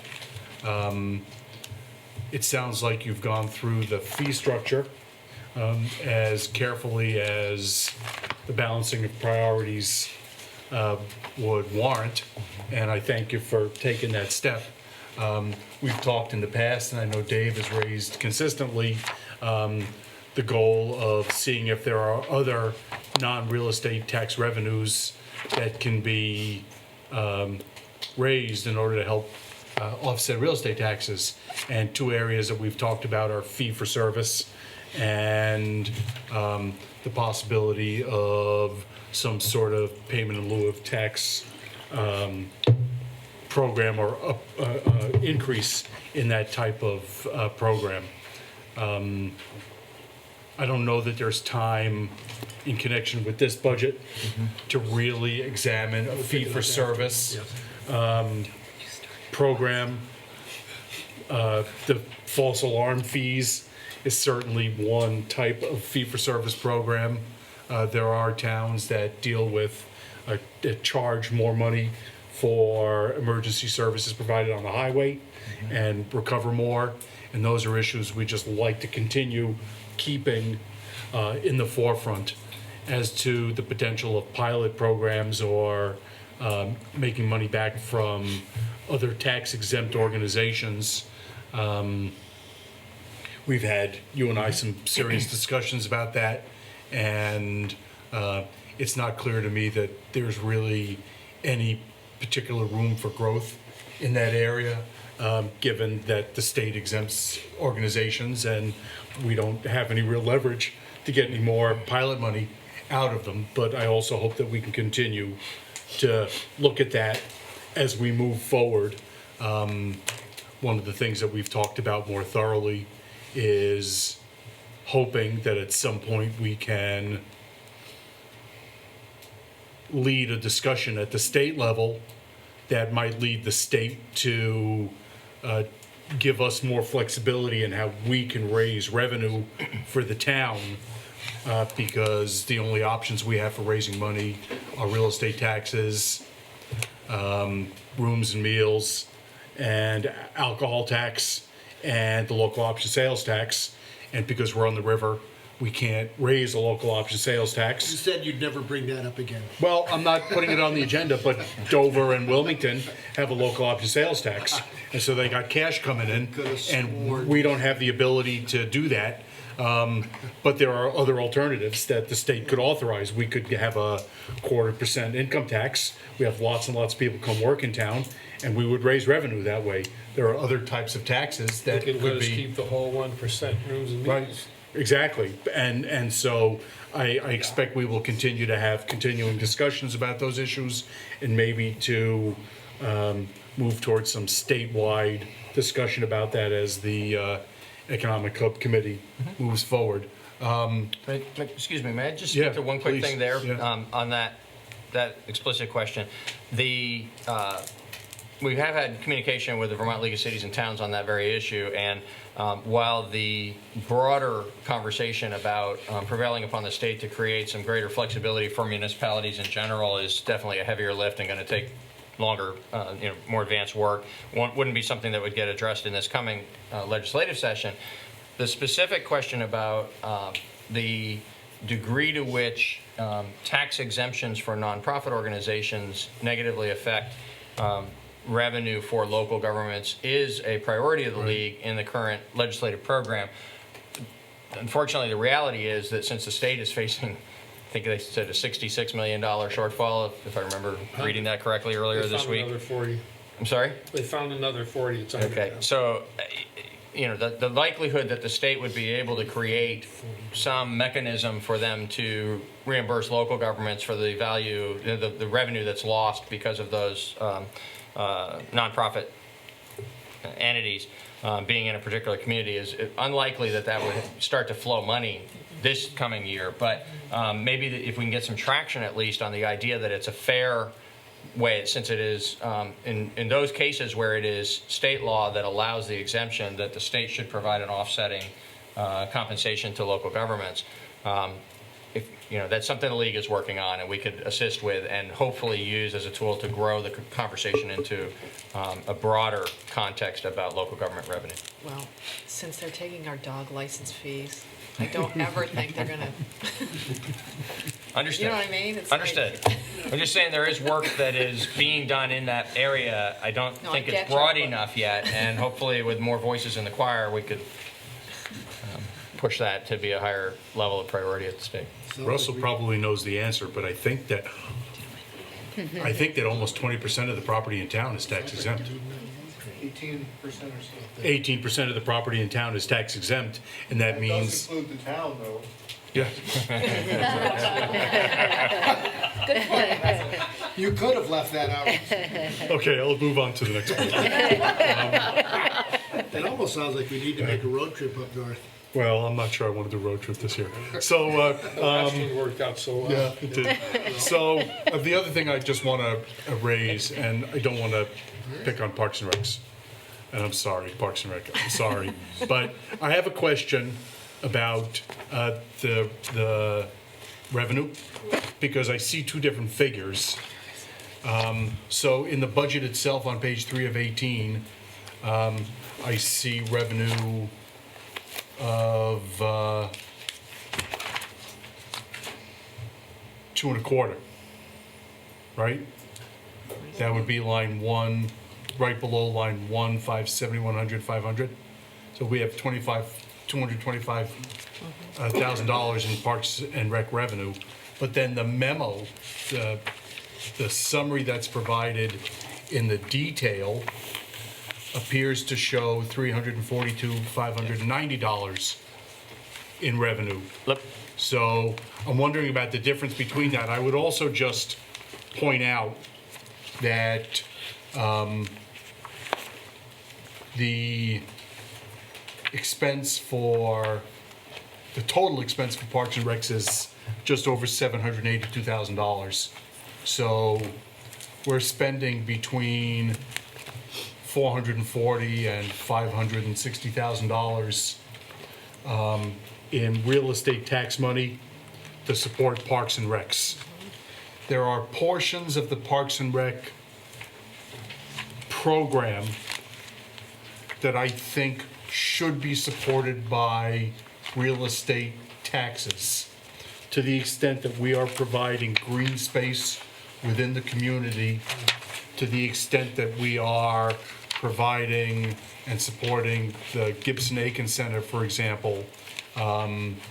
Those are areas where I certainly think that subsidy from the real estate tax dollar is appropriate, but I just want to make sure that over the coming year, we make sure that our Parks and Rec, particularly our recreation program fee structure, is examined in order to make sure that we're as self-sustaining within those programs as possible, and that to the extent that those program offerings are not self-sustaining, that the extent to which they're not self-sustaining is really clearly articulated, so that we're clear as a community that we are subsidizing those recreation programs, to what extent and for what purpose. It may be that it's a proper role for the town to be making available recreation programs for people who don't have adequate means to participate in those programs from their own pockets. We also provide social services funding, and we should be aware, just as a community, as a board, of the extent to which we are supporting those recreation programs and where that subsidy is being directed, because that's really ultimately a policy decision for the board to make. And I think at this point, we don't have the data in order really to understand it. I don't know if adults who can totally afford these programs are, being subsidized by the town to have these program opportunities. And I really hope that over the course of the next year, when we continue with the comprehensive review of town operations, that we can get to the point where we can understand that, so that we can know that the fee structure is appropriate and in line with the policies that we want the board to have and the town to have. We will do that. Making the program by program cost recovery more transparent is something that we definitely can do and we will do as part of whether it's embedded in the comprehensive review or in some other separate report to you in the months ahead. We'll be happy to be that clear about it to assist with future decision making. For tonight, what I can do and need to do is reassure you that the reason you see two separate numbers, the one that reflects the general fund numbers and then the one that's in the exhibit at the back, that the additional figures that you were referring to are in the program by program summaries that we did. So it's an effort to show, not exactly a program budget, but some program by program differentiation between the magnitude of what resources are required for different parts of each department, different functional areas of each department. And in that part, the recreation section of that part of the exhibits, you see portions of programs that are actually already, if not self-sustaining in a direct, the amount of the expenses for a given year relate to the amount of the fees for that given year. They're really not correlated in that direct manner. They nevertheless reflect very substantial private contribution from certain types of programs, like the Softball Association or the Hockey Association or so on. So there are various ways in which there are revenues that are directed into the recreation programming that are not part of the general fund budget. And that's one of the reasons why it's important for us to take a look at the program by program perspective. Is there's some other unique circumstances in other departments that are like that. And in recreation, one of the things is that the total overall cost of recreation, the total overall revenue stream for recreation is higher than what is reflected in the general fund. And it's because of the substantial financial contribution that's made, and then also the consumption of services for those different leagues and programs that those particular programs represent. So what we will do that I'm not able to do for you tonight, and I think it's not fair to ask Carol to do it just off the top of her head, is together we'll work on going, program by program, activity by activity, in the adult area and in the youth area and related to the various facilities, and be very clear for you about which ones are completely covering their costs, which ones are not, and where the gradations are in between. I'm not expecting that till next year. Okay. No, he meant Like a year from now. January. A year from now. Thank you. Any other comments or questions from anybody on the board about revenue? I had kind of planned on, since we hadn't really talked about it in about a year or so, and I didn't know you were having secret conversations. I didn't know you had been talking about it. I would love to have been invited to have a different perspective, which I will share with you, but not until after the police and all this other stuff is done. Okay, sure. But before next year's budget. Oh, yeah, absolutely. Anytime. And we should bring it up at, public meeting level. We've had individual discussions, not a lot of them, but we should have public discussions about whether those are real possibilities or not, totally. Any other comments or questions from anybody on the board about revenue? Anybody who's in attendance have any revenue-related questions? So then the next things we'll talk about will be the capital plan.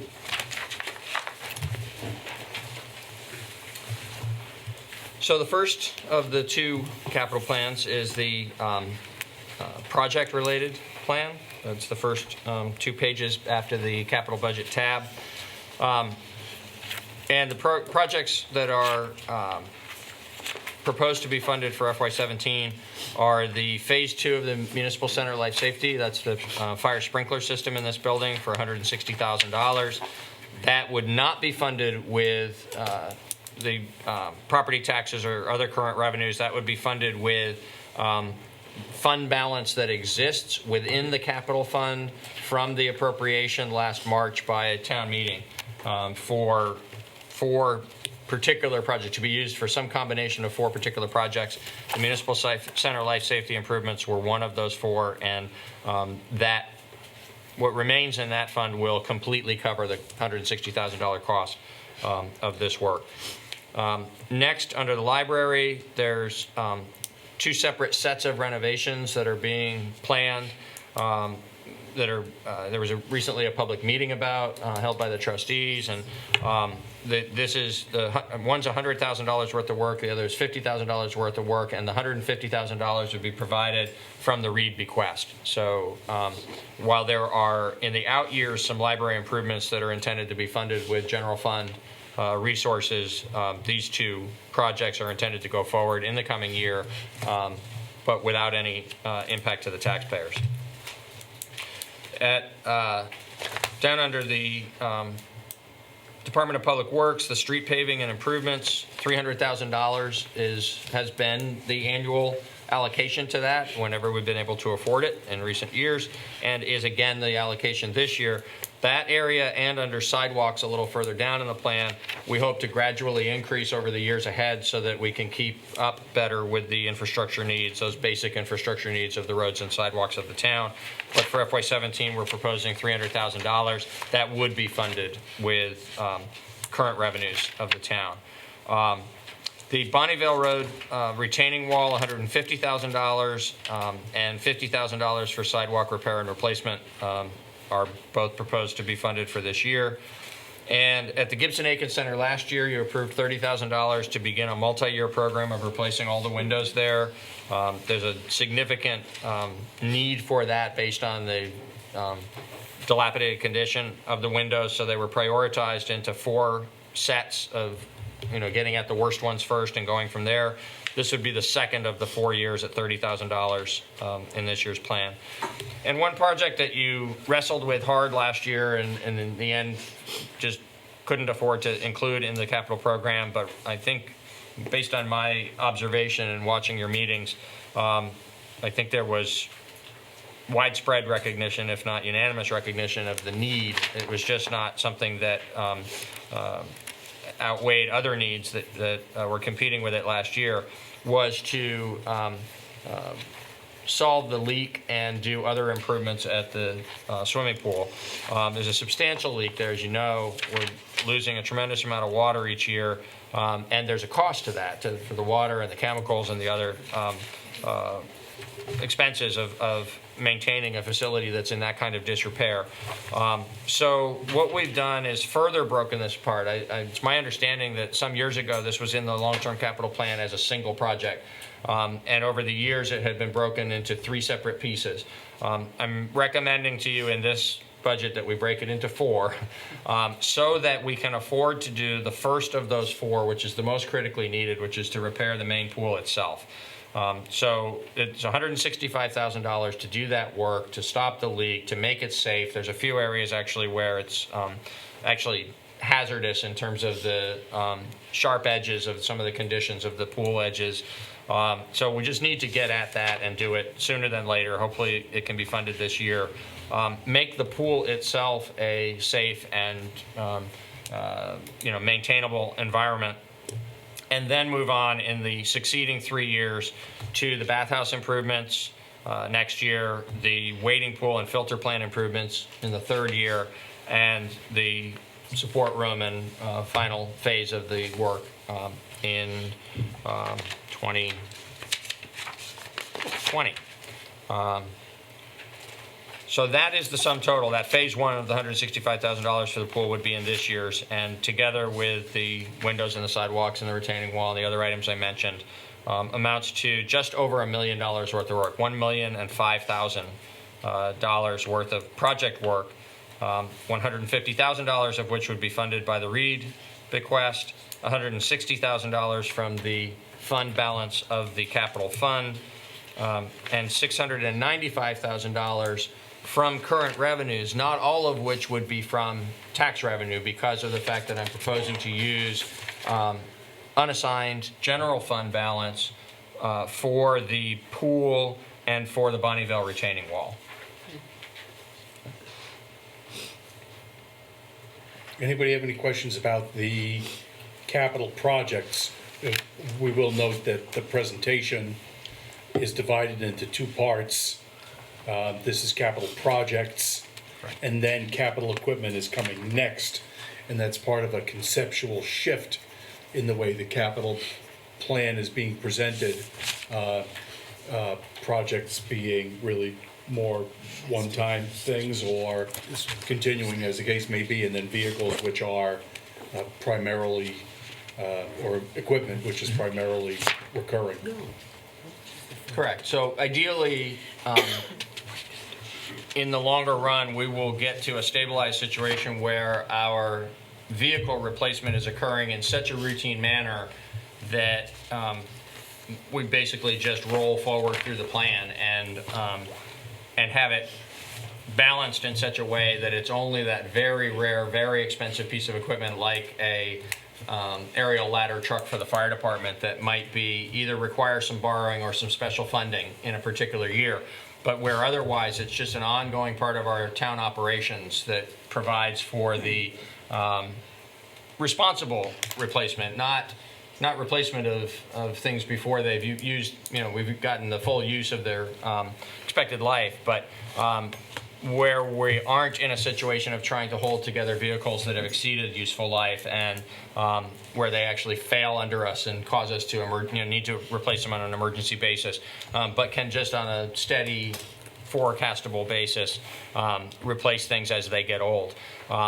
We will, over the period of the next few years, hopefully work to that place as it relates to equipment. Related to the capital plan for projects, there will always be more variation in that. There will always be periods of time where we're addressing a greater need, like the police fire facilities question before us at this very moment, that will require borrowing and require a more significant one-off decision that isn't related to the ongoing maintenance and repair and sustaining of our basic infrastructure of the town, but is something unique to a moment in time and serves more of a generational improvement. There will always be those, and we'll deal with them as they arise. We'll be able to see them through the planning process as we get nearer to them. But there too, hopefully, for things like steady replacement of sidewalks and an increased frequency of paving to keep the roads of the town in better condition, and some of the other just basic needs of the community. Over time, we'd like to get to where that's also part of just the basic expected operating cost of the town, where we have a relatively steady rate of expenditure through the capital project plan. And can count on being able to do. If we look out 3 years from now at a set of projects, can reasonably count on actually accomplishing those projects at that time. I have a quick question, clarification, and it feels great to really hear about addressing things on the front end. I think that's something that this board has been, and probably many boards before us, have been working towards for decades. Mm-hmm. The cost of the non-negotiable repairs that need to happen on this building, yes, the amount that you quoted or are suggesting goes toward that for the upcoming year, does that address all of the places where we are currently out of code, or is that just a portion of it? It's just the fire sprinkler system. Okay. And then as it relates to the whole building and to the violation notice that we received a couple of years back from the state, there's one more phase of that for next year. It's $200 and some thousand worth of work. It is $280,000 estimated to do the third phase of the life safety improvements here, and that's the variety of different things. The doors at the top and bottom of the stairwells to create fire separation there. the hundreds of separations in the wall, penetrations in the walls that exist that haven't been properly filled over the years that need to be filled so that fire can't pass through the walls. So there's those and other similar kinds of things that would be done as part of the phase 3 that we've referred to under the umbrella of the construction improvements. So we had the fire alarm system, the sprinkler system, and the construction improvements. Great. And this is the middle phase this year, just the sprinkler. Thank you. But this is consistent with the agreement in principle that we reached with Department of Public Safety. Absolutely. To phase these in. Yes, that's exactly correct. And there are other things that it'd be remiss not to point out that the 3 phases that we committed to with the Division of Fire Safety and the program that we are in the midst of implementing is specific to that violation notice. It will cure all of the things that were identified in that violation notice. They were all specific to fire safety. There are a number of other ways in which the building is not just old and in certain ways deficient, but actually hazardous. And we'll be talking about some of that on Saturday related to the police fire improvements and some things that are going to have to be done in this building beyond just these fire improvements, really regardless of what other plans we make for the operation of town departments. Yes. I just want, may I say something about, I'm not glad you brought it up because I wasn't going to say anything about it, but because we're not, you know my feelings about this building. Okay, so because we're not sure what's going to happen, because all these things are happening almost simultaneously. So if we didn't do that, Yes. is there a fine involved? We have to do the $160,000. The other things we talked about are part of the decision-making related to the larger project for police and fire and just, balancing of responsibilities to maintain all of our facilities in the best manner that we can. The 3-phase improvement, I can't tell you exactly what the penalty would be, but I can tell you that to have received the violation notice and received the patient enforcement of the state and working with us when they knew that we were in transition of leadership here and we needed some time to sort out how we could address these needs and how we could come up with $500,000 to do so. They worked with us through all of that. They allowed us to do this in a 3-year phased approach instead of all at once. For us now to renege on that and walk away from the commitment for the $160,000 would be a very bad thing on lots of levels in terms of how we partner with the state in a lot of different ways. It's beyond the 160 and beyond the construction-related improvements next year is a different question, but in terms of curing the violations that were identified in that notice, we need to follow through. I certainly don't want to put anybody's lives in danger, but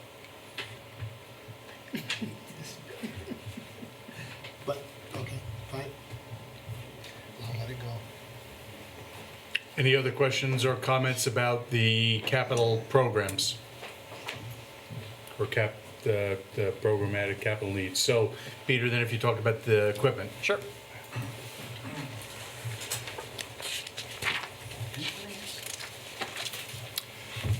This one's very straightforward. There are 3 items on the capital equipment list this year. I will say others were requested, but based on our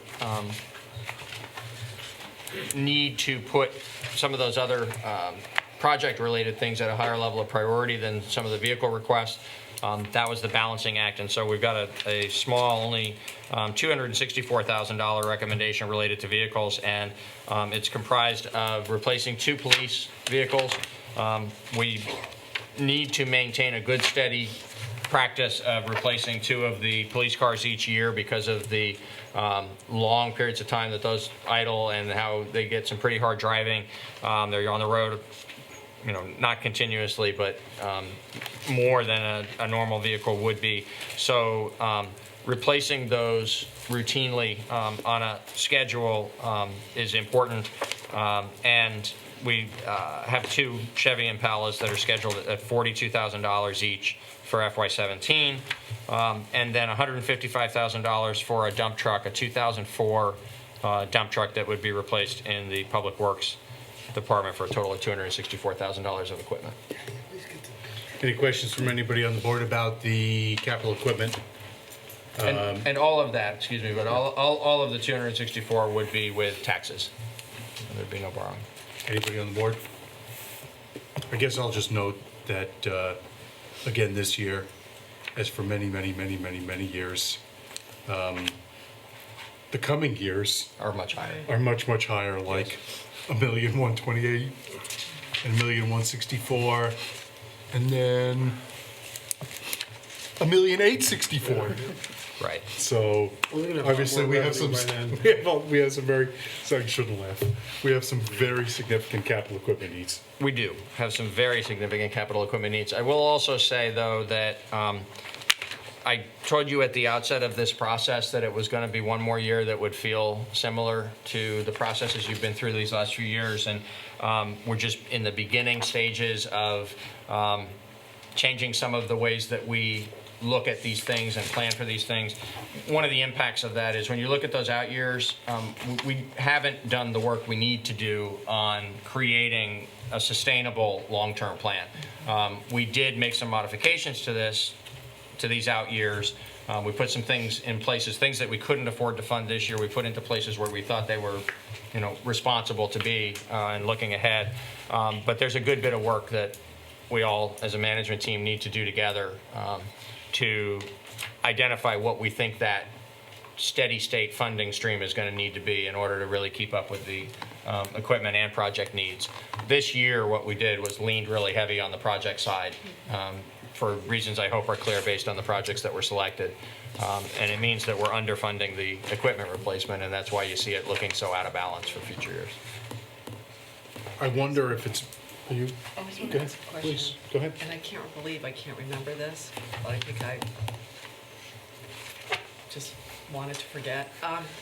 When we propose, when we talk about, we have the informational town meetings. Yes. I can't remember, do we give out the long-range capital thing? We do.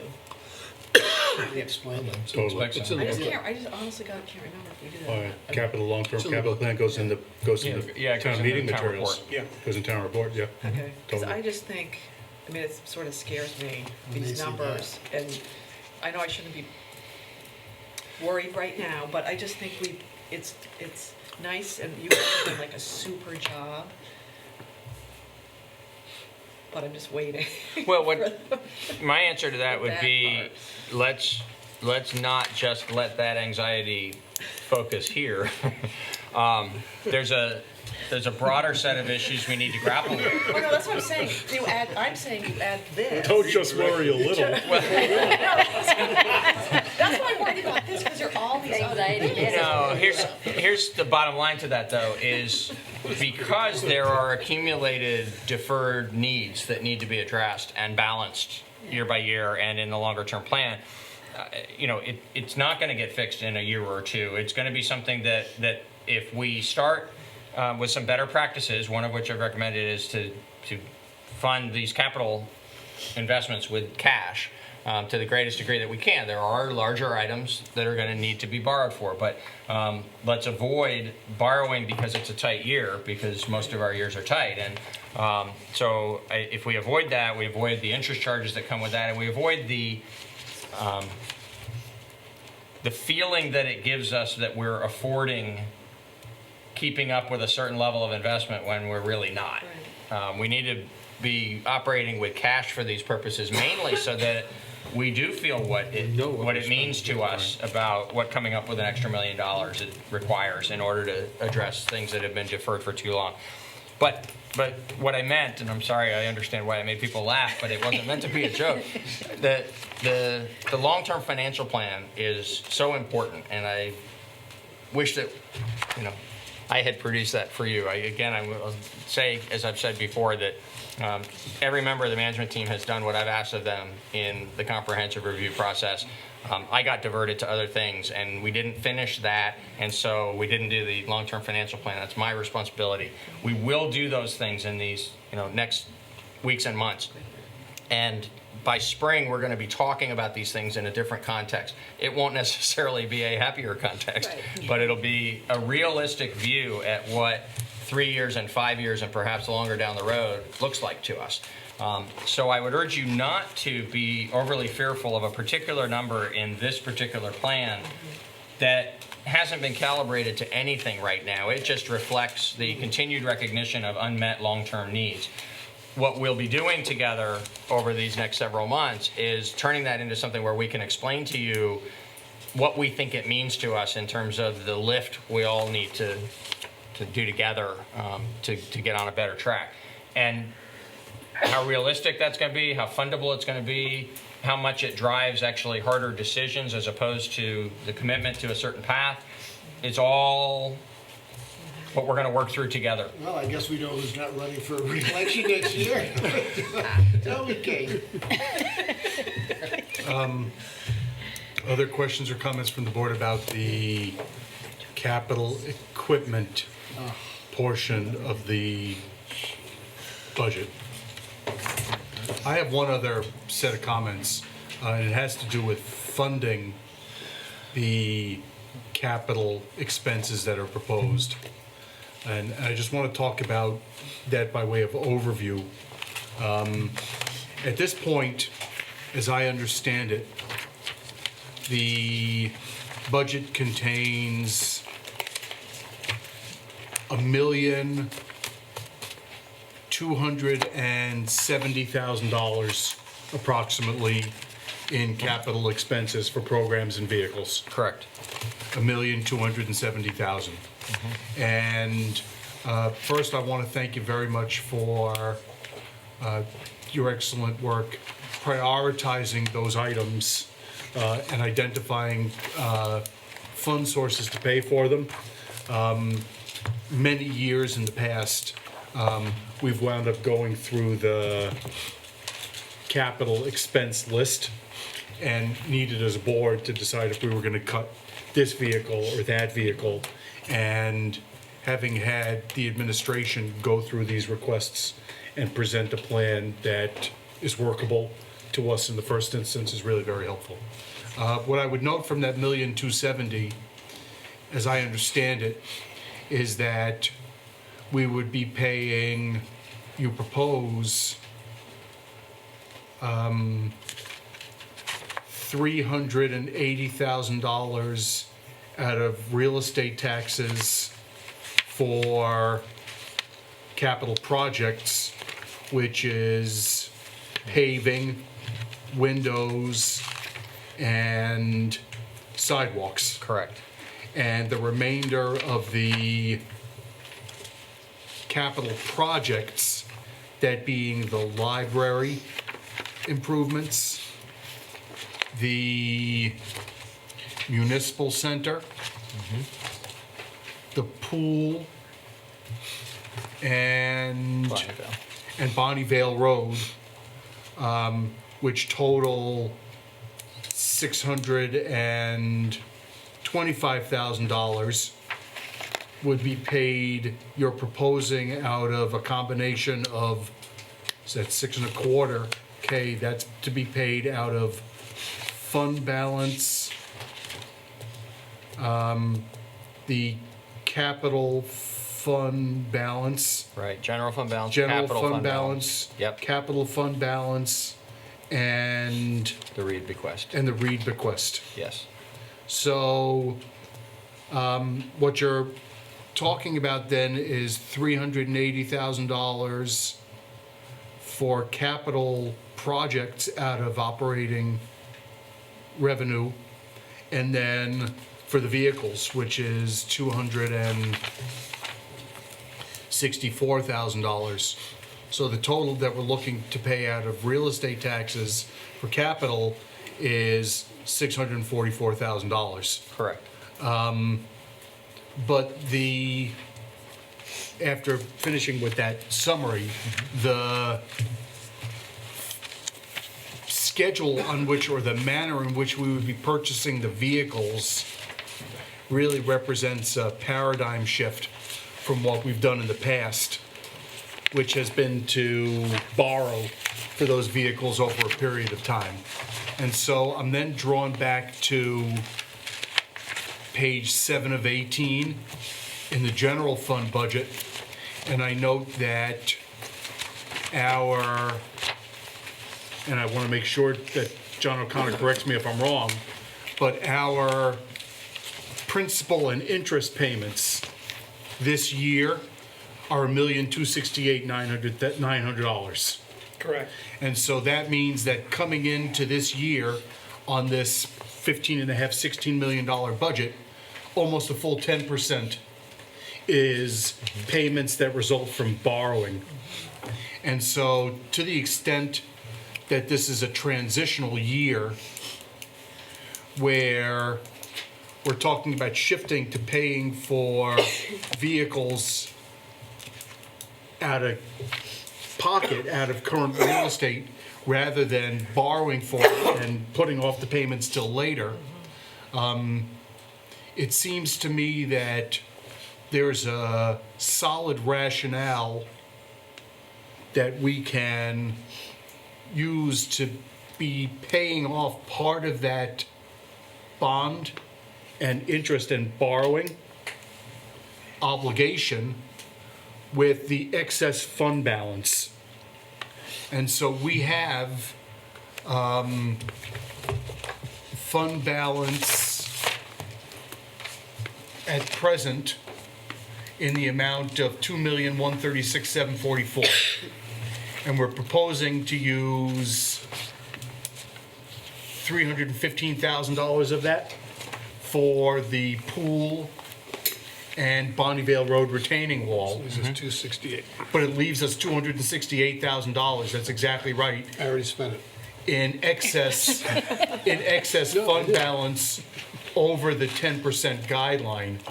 And there is a very solid rationale for spending that $265,000 essentially to offset this year's taxes, but really in part to pay down the debt that's built up over the last 3, 4, 5 years, because every year we don't pay for our vehicles in current year, but rather we pay for them over the course of 4 or 5 years. So that is something I'm going to propose going forward. So the, so we would pay, where it says, like, for instance, bond principal 648, you would make that Well, One thing we need to look at Yeah. is the bond provisions. Very likely, I know it's true of the original $5 million borrowed for the police fire. Very likely, the bond payments are going to not be something we can pay down early, but the notes usually have that flexibility. So John and I could take a look at that and come back to you and be very specific about what opportunity there is to actually pay down, advance fund the principal payments on the bond. I'm sorry, on the notes that we owe to the banks. you could do. Right. My concern about it'd be nice to be able to use that money to pay off principal so that we don't have those debt obligations in coming years. The problem is that if we take that step, then we're going to continue with certain obligations this year, which are going to wind up contributing to the tax burden. But that's something to be looked at as we go forward. But certainly, I think that $265,000 could be applied that way. Because right now, we're talking about raising real estate taxes by $500,000, which would be 4.5 cents. I think that's, We're not for all me, talking about that. way too, well, that's what's proposed right now. Yeah, I know. And when you add that 4.5 cents to what we would have to borrow in order to do police fire, you could be looking at a 10-cent tax increase, and I think it's totally untenable. And if we can use that money to pay down some of the debt and then find other places to save, for example, with the once or twice weekly, one weekly or bi-weekly trash I already pickup. spent that too. Right, so we could hopefully bring down the tax increase to closer to $0.01 and $0.015 this current year. I don't know if there's other savings, but we should be thinking about other savings going forward. But that's what I'm hoping to talk about going forward in terms of use of that fund balance. And the energy team will be giving us some more opportunities in a moment. So that's where I'm at right now. Any other comments or questions or anything from anybody on the Glad board we're with using the respect to fund budget? balance for something that's just sitting there. Yep. Yep. Anybody else on the board? Anybody else who's in attendance have anything else on the budget? So I believe that we have a full business meeting next week or the week after? Next week, we actually have police, public works, and recreation for departmental review of the FY17 budget. 2 weeks from now, we'll have a full slate of regular town business to do, and back to budget the week after that. So are we getting So the Thanksgiving first, off? Yes, sir. Yes, Thursday. Please. So the budget is, the first is not a budget meeting? no, next Tuesday, the 24th is a budget meeting, Right. Yep. televised. Then the first is a regular business meeting where we're probably not talking budget. Right. And then, although we're gonna see each other, 3 times that week since we have 2 police fire meetings. Correct. And then the 8th is another budget meeting. Correct. I want to thank all members of staff and administration who've been here for this budget discussion.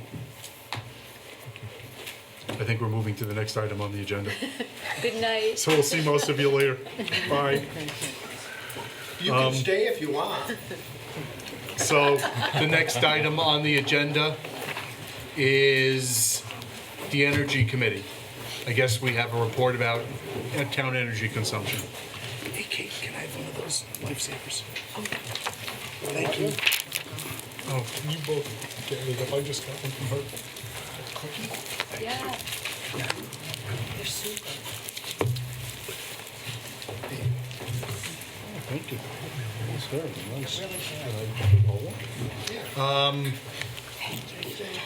So there's no materials in our select board binders about the Energy Committee report.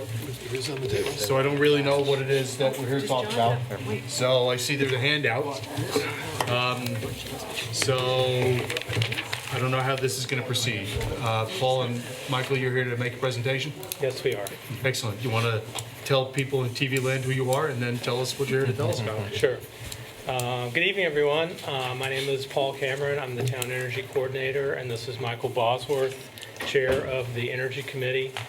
And the Energy Committee is going to be making a full annual report to the Select Board at its December 1st meeting, so that'll be a more detailed report. But we were asked to come tonight to give some of our preliminary findings with the town's energy data. And what we'd like to do is share some graphs that were prepared by Lester Humphreys, former chair of the Energy Committee. And we want to thank and recognize Lester for his help with this. And these graphs highlight some of the trends that we're seeing with energy savings and energy costs with in-town facilities. Paul, can I just mention one thing? Sure. Yep, I asked them to come because there are some areas in here where our energy costs, our energy use is going up, even though the cost may be different. But the other thing I wanted to point out, right off the bat, and you can see it on the chart, is that these numbers are, it's dollars to dollars. They're correct, they're adjusted for weather conditions. If it was a colder winter, if there was more snow, they're adjusted for the change in fuel prices. So this is the actual real dollars spent with everything factored in.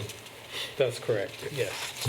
So weather and fuel fluctuations were not a factor in most of these graphs. So this first graph shows total energy savings since fiscal year 2001. So basically this is the cumulative effect of everything the town has done to save energy and reduce consumption over the past 14 years. And if you look at the graph, you'll see there was a dramatic increase in energy savings from fiscal year 2001 to 2010. And this was a result of the Honeywell project, which was a performance contract with Honeywell, which was completed in 2008, which focused on heating and lighting systems within the town's buildings. And that project saved more than $140,000 annually, as shown on this graph. Since 2010, savings have fluctuated somewhat, but in the past, well, since fiscal year 2014, they've gone up to over $180,000 annually. And then this increase is due mostly due to the town's project to convert its streetlights to LEDs, high efficiency LED fixtures. That took place from September 2012 through approximately September 2014. So it was a 2-year project, and we'll talk about that with the next slide. There were also some smaller projects. The lights in the transportation center and the town's decorative street lights in certain areas of downtown were replaced with LEDs. That resulted in savings.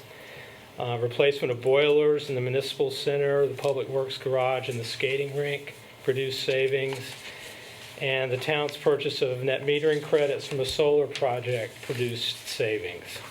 So all of that has contributed to that figure of $184,000 in total savings by fiscal year 2015.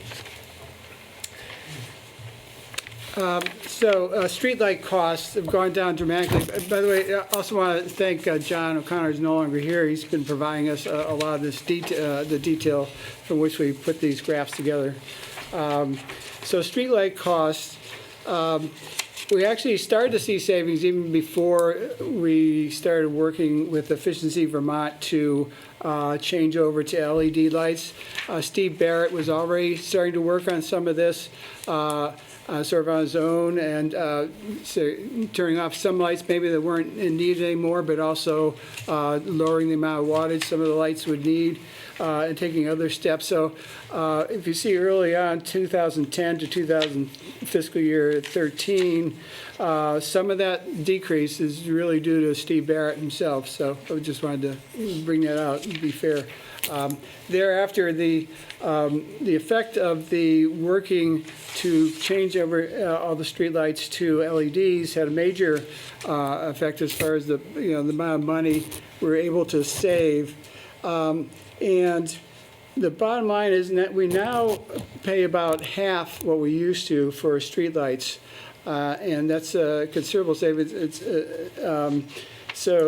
And we'll keep seeing that low figure from here on. We won't see the amount of decrease, but we'll see that low figure. So it's been a real success story.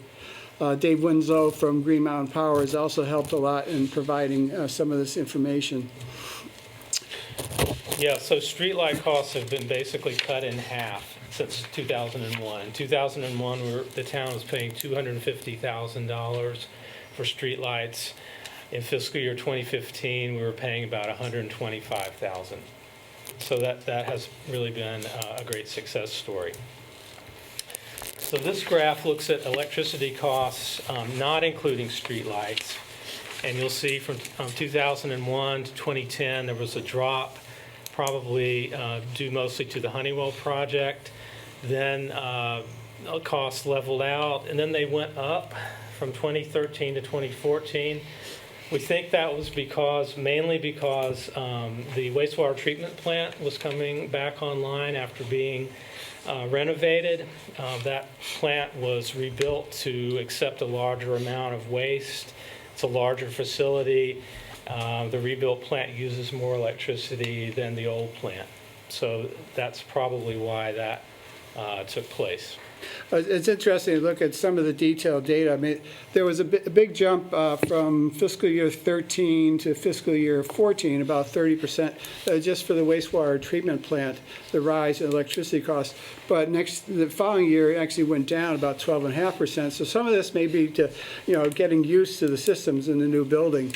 And if you actually look at the heating use in the wastewater treatment plant, that initially went down after the project was done a bit, and then went back up again. So it's hard to judge exactly,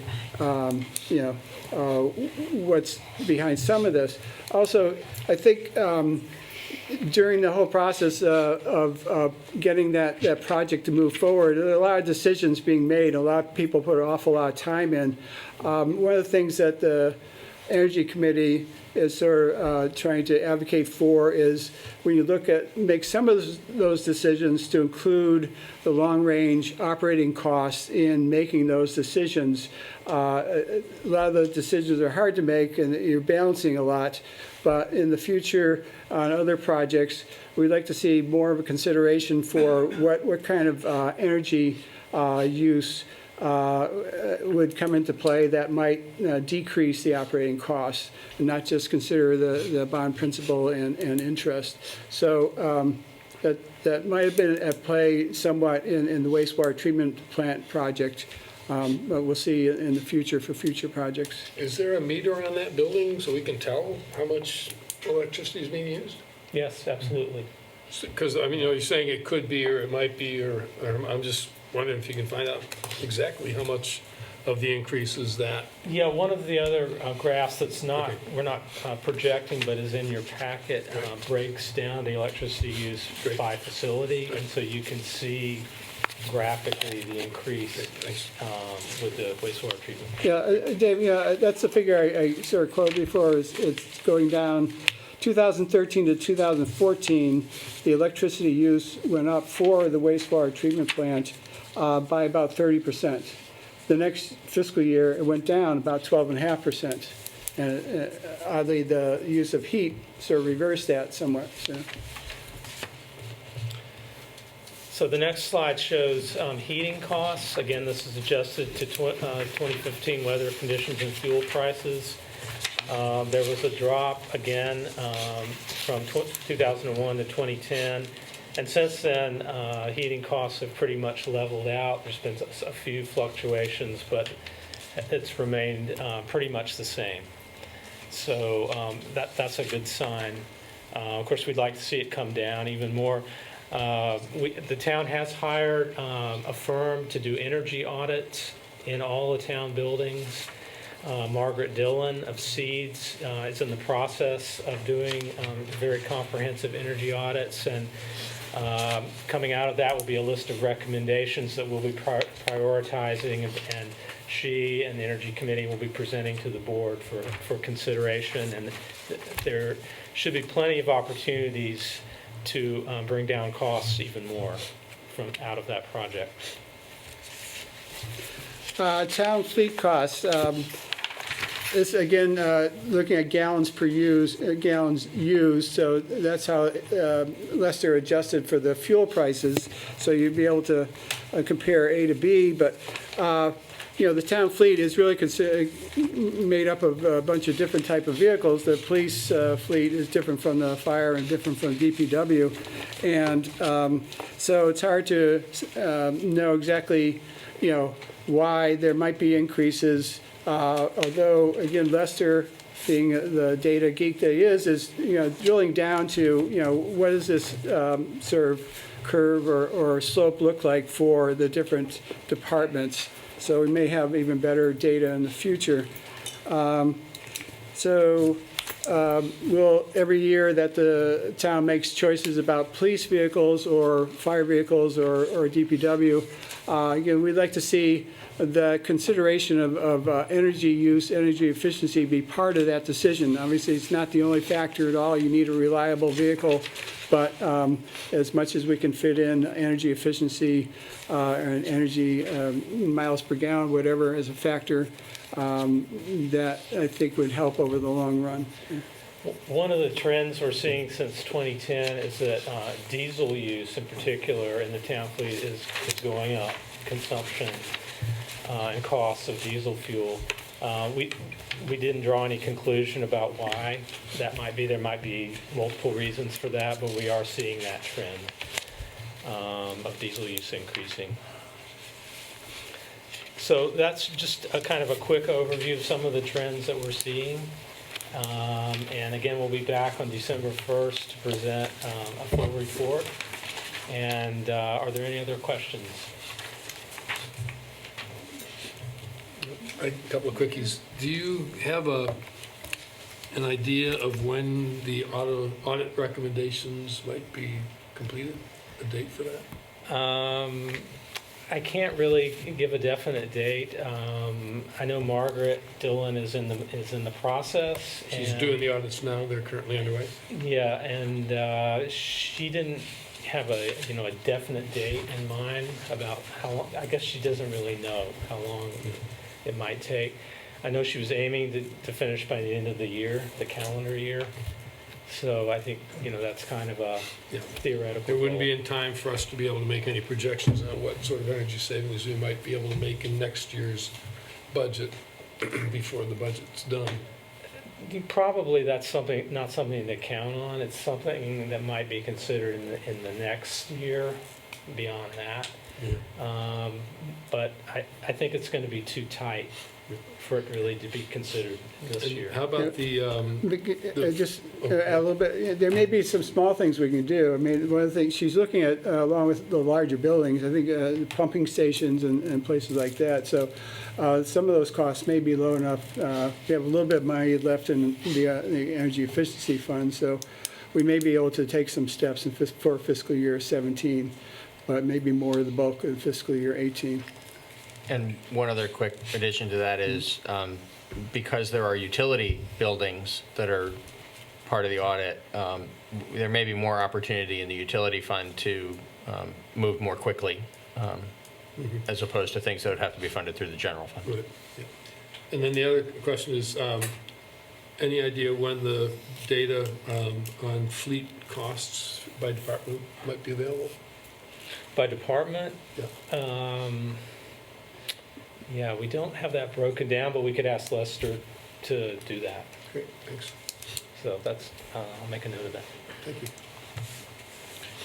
I don't know to what extent the report you're going to give us on December 1 is going to include recommendations, but the data you've presented tonight is sort of difficult for me to interpret and understand without it relating specifically to the operations of the town as a result of consultations between the Energy Committee and department heads and the like. So I hope that before the December 1st presentation, if you're intending to make any sorts of recommendations that address operational related issues, that you discuss those issues beforehand with town manager's office and with other department heads, so that we can understand better what the information that's being presented means and how it can be implemented.